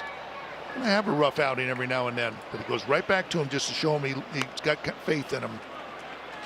You do have to think about Carter here on the base path. Yep. He is 10 for 10 in bags this year. Now Summers looking directly at him, but it's still in your mind.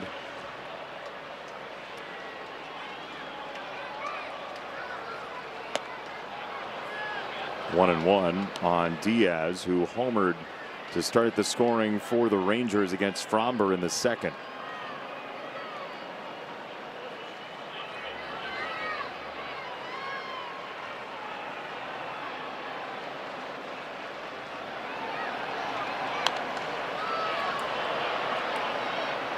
But just doing a good job of reading those swings on those last 2 sinkers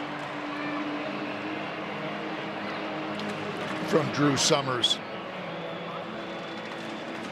Very uncomfortable looking swinging strike on the first one.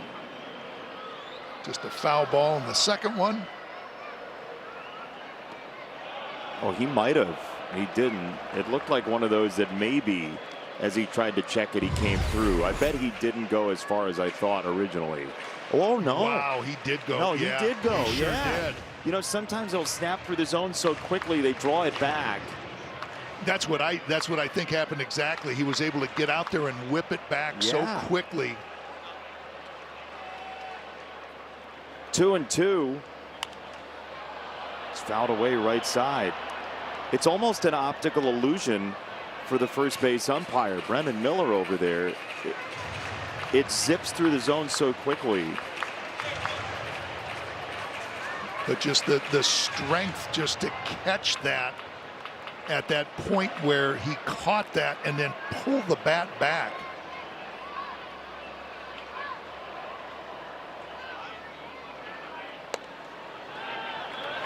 Now you got to recover. 3-2 on Diaz. It is left on left coming up with Osuna. Well, it's still an uncomfortable at bat. I don't care if you're right-handed or left-handed. Just that crossfire in action from Drew Summers. Line drive foul. Carter got a pretty late break for 3-2 with 2 out there. Just, yeah, when you lift your leg up, you go. But paying attention to that slider, I still think that fastball is a good pitch. If he can throw that sinker on that outside part of the plate, it just seems to be late. It's missed. So the strike 3 that wasn't, now 2 on, 2 out.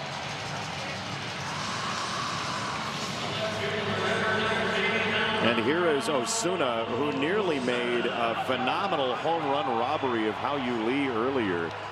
On a ball, we've seen enough outfielders pretend they don't have a ball and then throw it in on a home run that Hao-Yu Lee did eventually get his home run, but Osuna gave it everything he had. No, and you couldn't tell. And you held out too. And I was saying, I thought he caught it. I thought he went back and caught it, and you're just like, I'm not sure.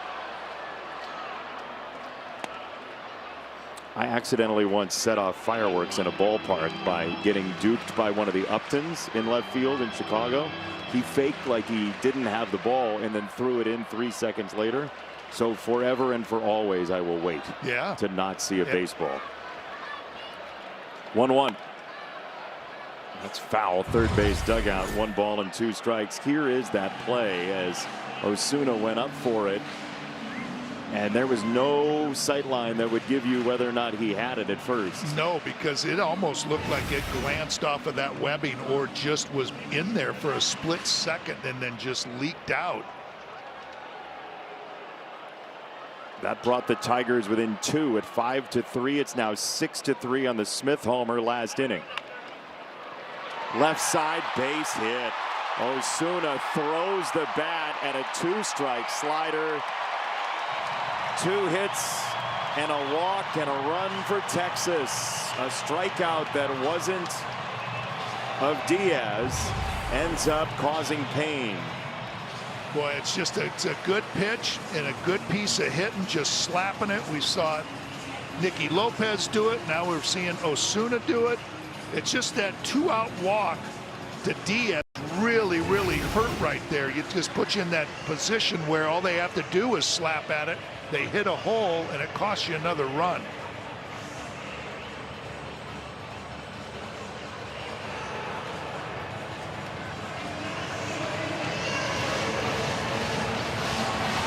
This was all with 2 out, nobody on. Evan Carter's inside out ground ball to shortstop. And now it's a 4-run game. And Nicky Lopez, who's 2 for 3 with a couple runs scored, stands in.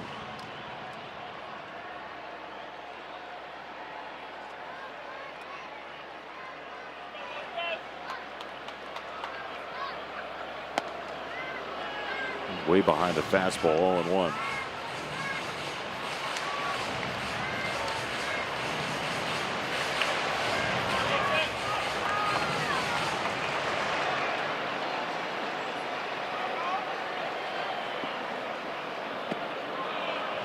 Check swing, slider. He did not go. It's a ball and a strike on Lopez. Well, it's almost like that slider is just playing right into their hands where they can just slap at it. You know, just not sure he catches up to those real good fastballs with that slinging action, cross-firing from Drew Summers. You're right.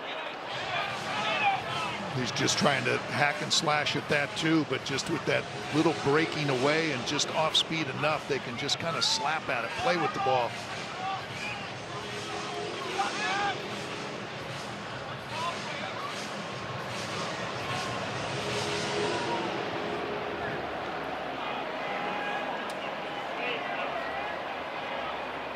One and two for Lopez. Oh, it knocks him out of the batter's box.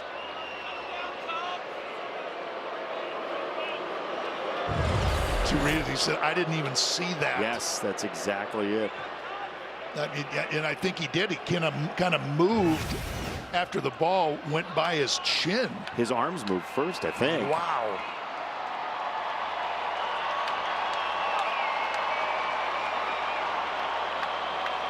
Slider away. After that. Ground ball through. It was a slider that leaked in, and the Rangers add on. After that pitch, you can't miss inside. Drew knows it, and he did. Yeah, and that's, again, the only problem was slowing the ball up a little bit. It just allows you to put it in play, and it is. It's a ground ball that just happens to find the perfect spot. But after one up in your chin, if you throw that slider down and away and that front side is leaking, he's not going to stay in there to hit it, but that one just laid in there. But you still can come back with another fastball. Just slowed up enough just to put it in play.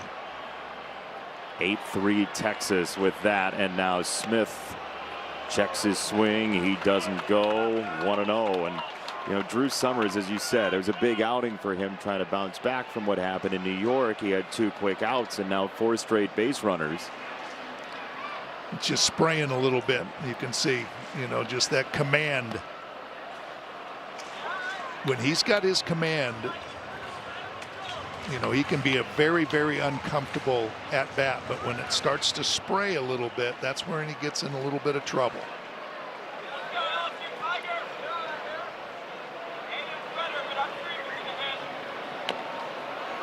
Guided foul, 1-2. Remember, this inning could have been over on the Diaz check swing. It was not called strike 3, but this league is an adversity-based league. You have to pitch through and hit through rough spots, trouble spots, and that's the way this has gone in the 7th.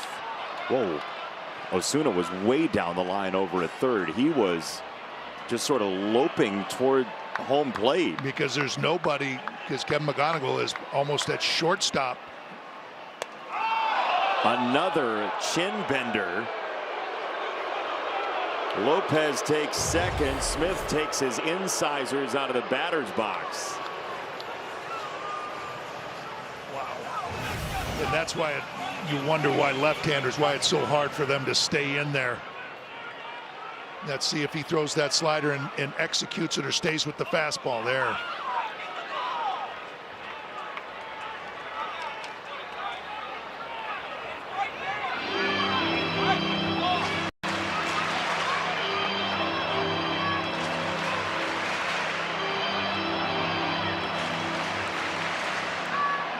Off the fastball, 2-2 for Smith.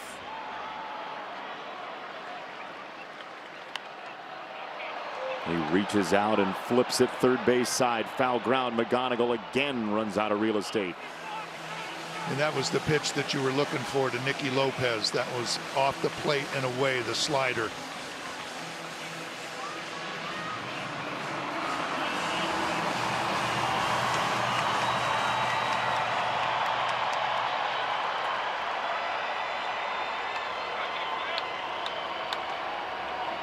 Two and two. On the ground, off of Summers. He got a small piece, and he's going to pay for it. It is 9-3 Texas.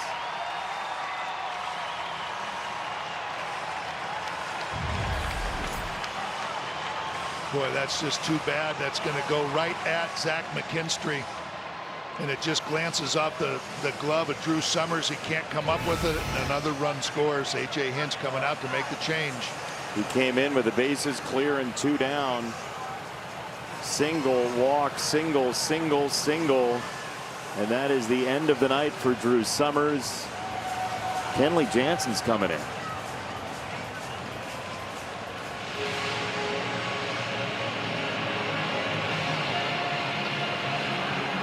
At Ace, tickets now at tigers.com/giveaways.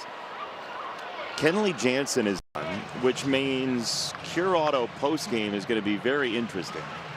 Our wall side windows pitching change. Kenley Jansen has not thrown since Sunday. He was not in the 2 blowouts in New York. And then he was up but didn't throw late yesterday in the Bronx as well. Montero came in, but Jansen had been up and throwing as well. And so Kenley comes in a 9-3 game here in the 7th with runners at first and third. And so rather than speculate, we'll just say that you can hear A.J. Hinch's comments post-game. There are so many possibilities here of why now, in part, a bullpen that has been used quite a bit.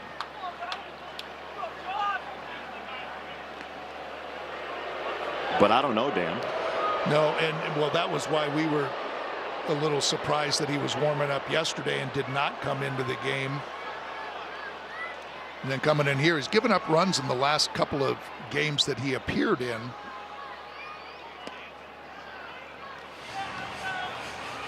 And this is a big, I mean it's 9-3 still, but you know, this is a big out. Best hitter right now on the Rangers team. You want to put a stop to this, you bring in Kenley Jansen.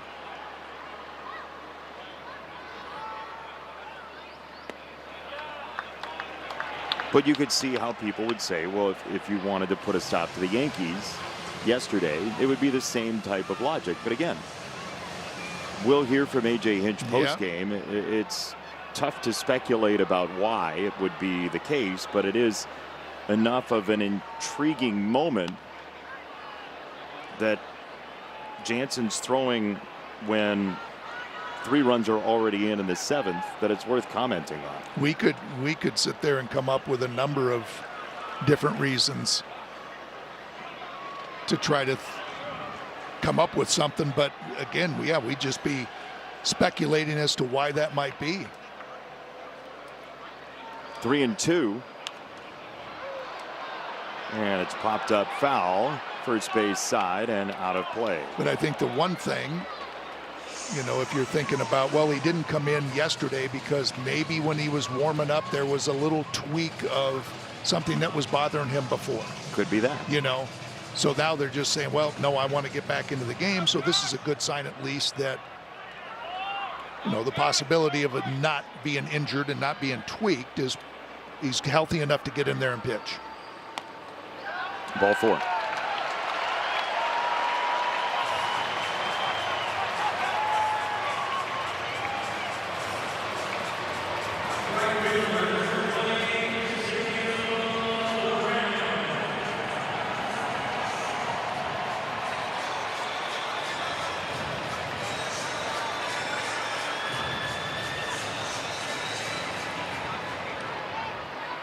Kenley will retuck his jersey in.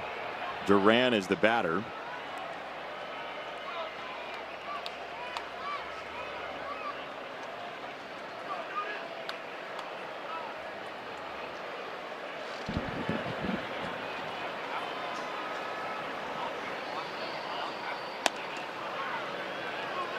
Ball 1. 9th batter of the inning for Texas. Brisky got the first 2 outs of the inning. Summers came in, and he saw a 5 straight reach. Sky high fly ball right center field, really straightaway right, but Malgeri joined the party. Carpenter makes the catch, and the inning's over. At Arby's, we have the meat. This copyrighted telecast is presented by authority of the Detroit Tigers and may not be reproduced or retransmitted in any form. and the accounts and descriptions of this game may not be disseminated without the express written consent of the Detroit Tigers.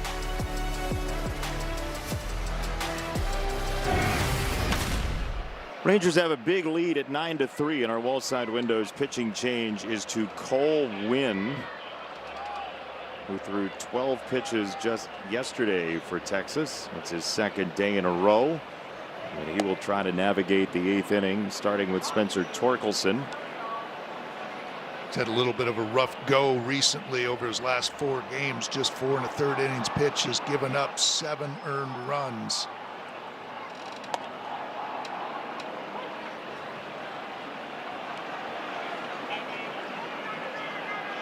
33 games last year. He had a 1.51 ERA. He closed 10 games. He gave up 23 hits in 41 2/3, but he has been snake bit this year.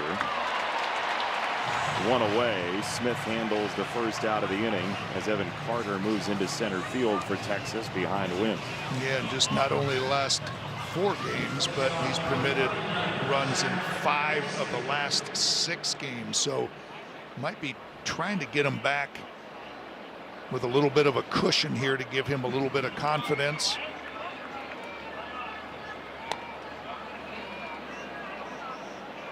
Skip Schumacher's bullpen has the 8th best walks and hits per inning in Major League Baseball. They're 6th lowest in swing and miss, but they have found a way to rip through trouble this year. And of all the reasons that Texas is a game over 500, Skip Schumacher's bullpen management is certainly a piece of it. And Chris Young and this franchise have taken a lot of guys that have been cast off from another franchise one way or the other. Jacob Junis is the perfect example. A former starter in Kansas City. That is a fair baseball.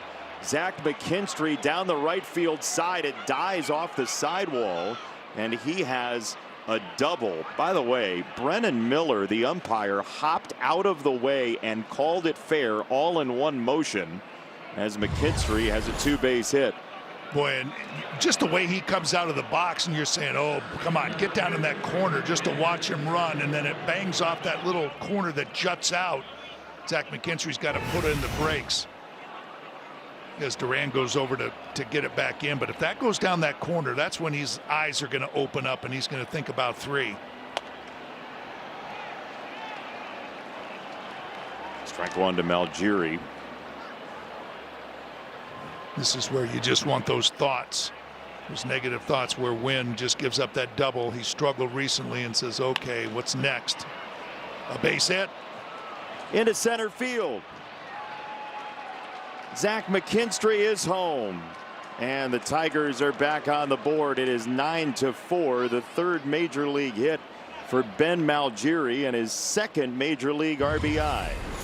Yep, you see that ball out over the plate. And again, Malgiri does a nice job of not trying to pull it. It's exactly what we were hoping for the last time he was at the plate. When he walked, just getting something out over the plate where he could shoot it back up the middle or the other way. Got exactly that pitch there and does a nice job to knock in McKinstry.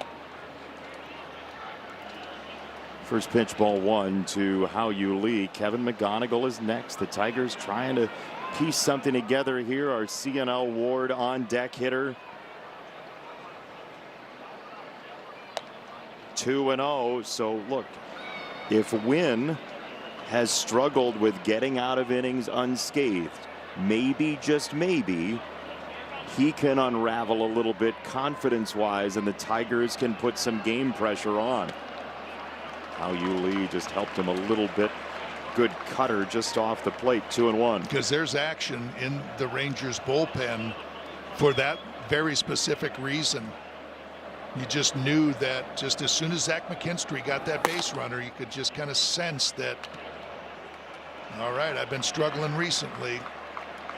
Come on, how can I keep this from unraveling? Just hasn't been able to do it.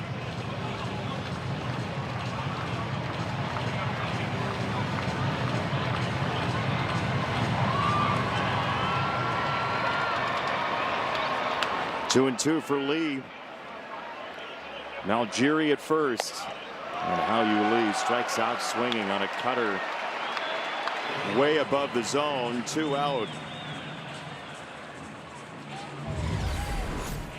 That's that one pitch for Hao-Yu Lee. Just trying to get him to be a little bit more disciplined and bring that down. He just loves to be aggressive, loves to swing hard. And it's just so important for him to just bring that ball down a little bit, and just couldn't hold up.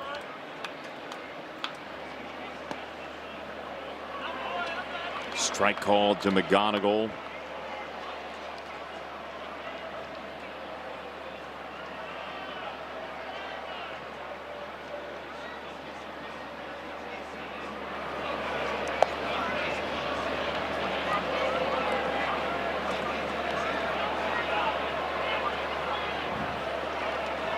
See what Kevin's done already, getting on base 3 times again. It's a ball and a strike.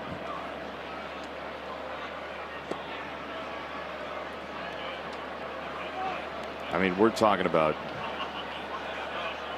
88 games into the season. He's already put up that number of 3 times on base. I mean, it does. It just seems like even when he doesn't have those comfortable swings. Fly ball right center field, but not enough carry to get out. Carter is there to make the catch, and the side is retired. 9-4. For us. A stronger Michigan is responsible for the content of this ad. Cavs 3D powered by Google Cloud. A bunch of home runs tonight in a ballpark that typically doesn't see it. Yeah, and just over the last couple of years in the bottom third for yielding home runs. And we saw a couple balls that looked like when they got up in the air, they tend to kind of carry a little bit more than normal. But there's also been a few balls that off the bat look to be pretty good. But a couple of home runs here by the Tigers, a couple by the Rangers. And now Kyle Finnegan is on for the Tigers. Hao-Yu Lee has one of those home runs in the game, a 2-run shot in the 5th inning. But Kyle Finnegan will throw. Our wall side windows pitching change is Finnegan. Will face Jake Berger.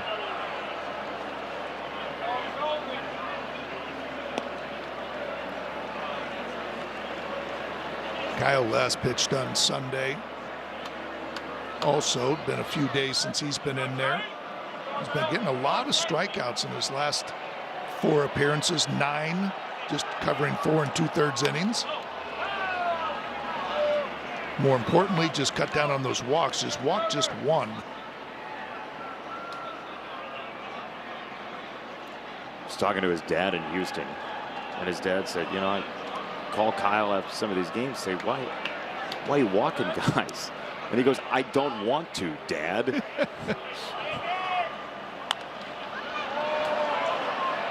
Popped up, third base side.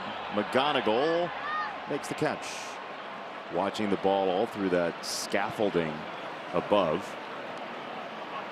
Yeah, isn't that, I mean, from our perch, it was like, man, look how high that thing is. It got up and into the piping or scaffolding, like yeah, piping will do it. Tinker Toy land. The ceiling here looks a little bit like the top of the fizzy lifting drinks tower in Wonka's factory. Like a fan is going to do you in. Yeah. That's with the bubbles, right? Yeah, that's right. Yeah. There it is. We don't. It's a little tough to tell on television. Yeah. It's like, hey, our poor director Max is like, just shoot the ceiling, and they say it's just dark up there. You're not gonna get anything. Well, the clowns upstairs are talking about it, so take it. It's a foul ball right side. It's 2 strikes. Thanks to Max Hinson for jumping on, by the way, for a couple of games here in Texas. Andrew Blaustein is away on assignment. So thanks to Max for hopping in for his Tigers directorial debut, and we're forcing him to shoot the ceiling. It's just great. Like couple of little light bulbs up there. I mean, couple of 60 watts. It's not a Picasso, guys. 0-2. It's off the plate, a ball and 2 strikes. Well, just in case you didn't get enough ceiling. There it is. Look at the 60-watt bulb screwed in right up there on top. Yeah, now I see what you guys are talking about. Said nobody. Oh, it is closed. Okay, That's it's right. not open. Yeah. This is a totally different ballpark when the roof's open. You rarely ever see it open in the summer because it's 150 degrees. You feel like a calzone in 13 minutes. But it's beautiful, beautiful when the roof's open. I mean, as most of them are, you know, but it's just that the heat and obviously for those thunderstorms blow in the summer like they can. Swing and a miss, strike 3. Lethal splitter from Finnegan in the battle of the Kyles. And continues to rack up the strikeouts. You know, guys, you're talking about the Texas heat a little bit and the roof being open. You heard A.J. Hinch earlier today, too, saying he believes every baseball player should have to play an outdoor game in the summer in the state of Texas. Enough with these roofs. Toughen them up. I mean, that New York game felt like a game in Texas, that day game yesterday. Yeah, that was the hottest game of the year for the Tigers by number. You got to sit in it, Daniela. Yeah, you know, I tend to lean to the side of I'm not going to complain about the heat after working that series in Minneapolis this season because I was frozen. So I'll take a little heat. I'm here for it. Frosty the Snow Bruise. There you go. There you go. That was a post game where my mouth wouldn't move, you know, so it was really hard to do the post game show when you can't talk because your mouth is numb. If your husband is watching this, Vince is like, finally, she stopped talking. He actually is. Right? He says sometimes he doesn't watch the games because he hears me enough. Ball and 2 strikes on Carter. They always told us, too, about the ballpark in Arlington, you know, that the Rangers would never win, right, until they went inside, just because it took so much out of the players having to play so many games outdoors. And lo and behold, they come in here and they win a World Series a couple years later. Isn't that amazing? You know, three years ago and 4 years into the ballpark, they win a World Series.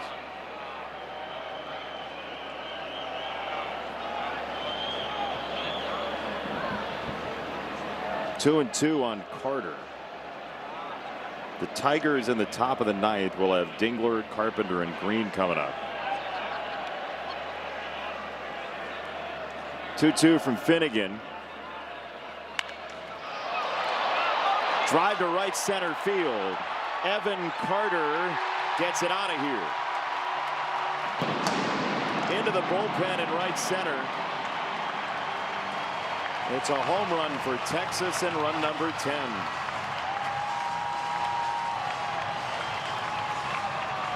Well, what a difference in swings from Evan Carter, going up that nastiness of Drew Summers, and breaks that bat, hits the little ground ball that turned out to be a big play. And then off the right-handed Kyle Finnegan has a completely different swing and hits that out into the bullpen for another Texas Rangers run.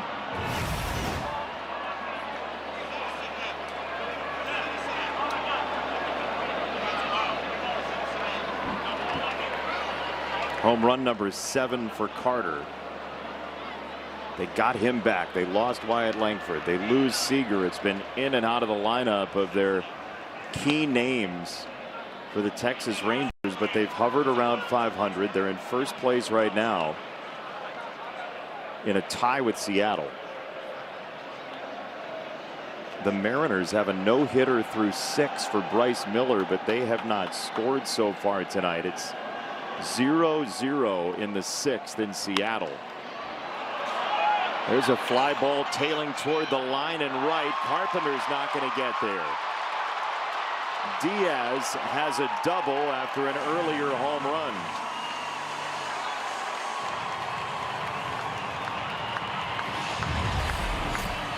Yeah, this one's just cut right off the bat at Diaz.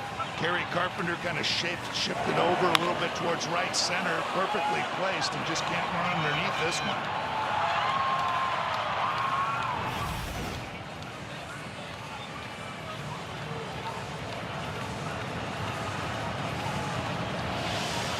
So 10 runs tonight for Texas.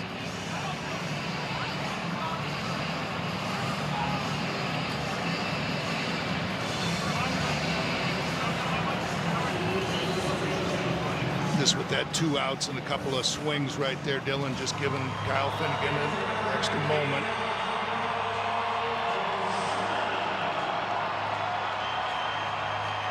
Just give him that extra moment so we can just bury this inning, get this inning over with, get the boys up to the plate.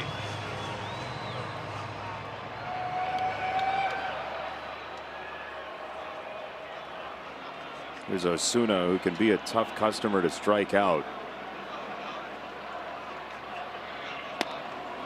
First one to him, singes the zone, 0-1.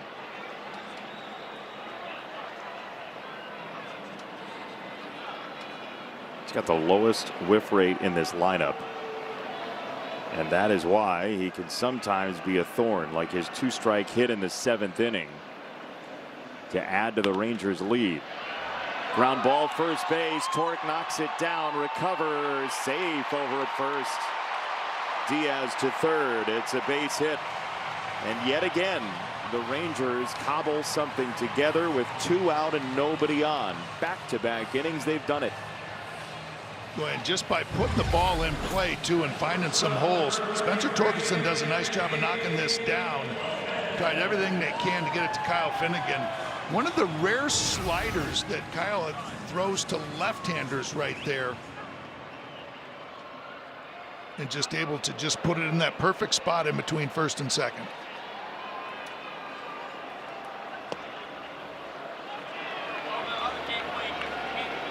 Another one, and a good one. 5 entering the day. Yeah. 5 to left-handers all year. Because I did a double take thinking that it was just a split finger that kind of went down and in, but that's back-to-back. Ground ball, second base. Lee skids over to make the play and retire the side, but the Rangers do add one more on the Carter homer. 27. Get in the zone, AutoZone. Tomorrow's early edition headlines today for Saturday's headlines today. It's a rock slide. Kumar Rocker's slider. Lefties are slugging only 200. That's lefties against a right-handed pitcher. He's been really good with that slider so far. Or will you send up a flare? Jack's slider whip rate in his last start was 50%. It looked pretty good. Jack did last time out. Really good. He did. He had both the breaking pitches, but I was just impressed with that fastball and the velocity that he had in the first inning, he still had in the 5th inning. That's coming right off the IL.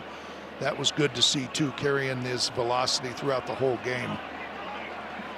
And Kumar Rocker pitched a really good game here against the Tigers. Gavin Collier greeted with a Dylan Dingler hit into the corner and left. Oh, there's another 2 hits for Dylan Dingler right on cue. And in that spot that he's pretty much patented in these first 4 games of the road trip, right down that left field line. Stays on that breaking pitch out over the plate, rifles it right down the left field line. Boy, it is. It's like Kevin McGonigal and Dylan Dingler are on base, it seems like, at least twice every game. Yes. Just when you, I mean, maybe it's not, you know, you're nothing attention grabbing, but you look back and you go, oh, wait a minute, McGonigal had a single and he walked twice. Had a single and he walked. You know, he's just always, they're always on the base pass. Dylan Dingler's 2 for 5 tonight. Wallside Windows pitching change is Collier, 25-year-old right-hander. That leaves Junis, Latz, and the just called up Ben Peoples as the only 3 not to throw tonight, and both managers are acting a bit like the off day is coming tomorrow, using whoever is down there in whatever order.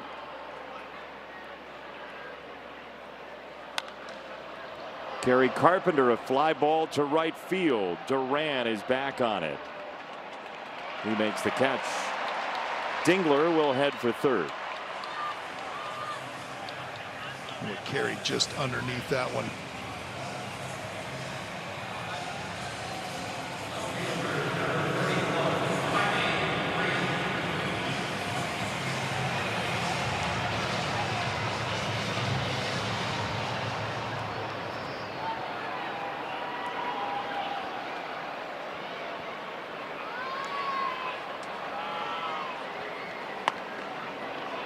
First pitch, strike to Green, 0-1.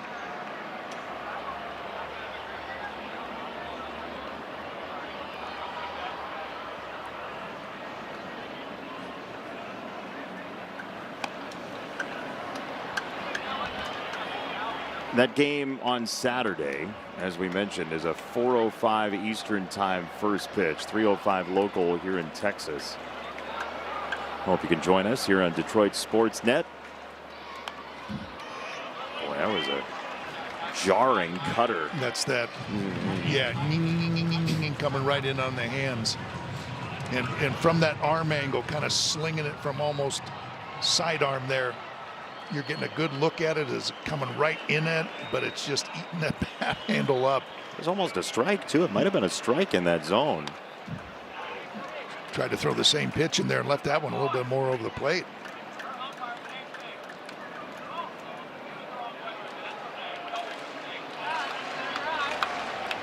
One and two for Riley Green.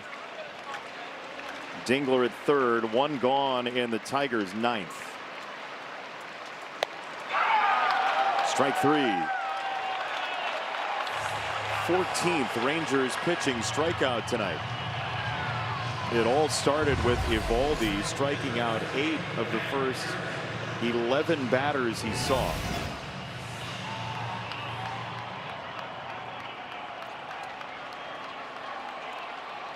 Now Matt Vierling with a runner at third, 2 down. And a first pitch strike.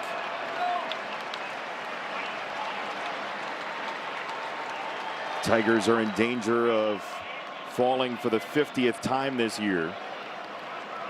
Rangers trying to win their 45th. And that should do it. We'll see. Higashioka makes the catch. The ball game's over. Texas is a winner, 10-4 in the series opener. Too much Ranger offense late in this game, Dan. Yeah, it looked like just Nathan Eovaldi just set the tone with all the strikeouts. Tigers were able to battle back into this one, though. You know, getting that pitch count up, and for a moment there, they got back into it, and then they just kind of started putting the ball in play, getting those add-on runs. And the first loss on this road trip.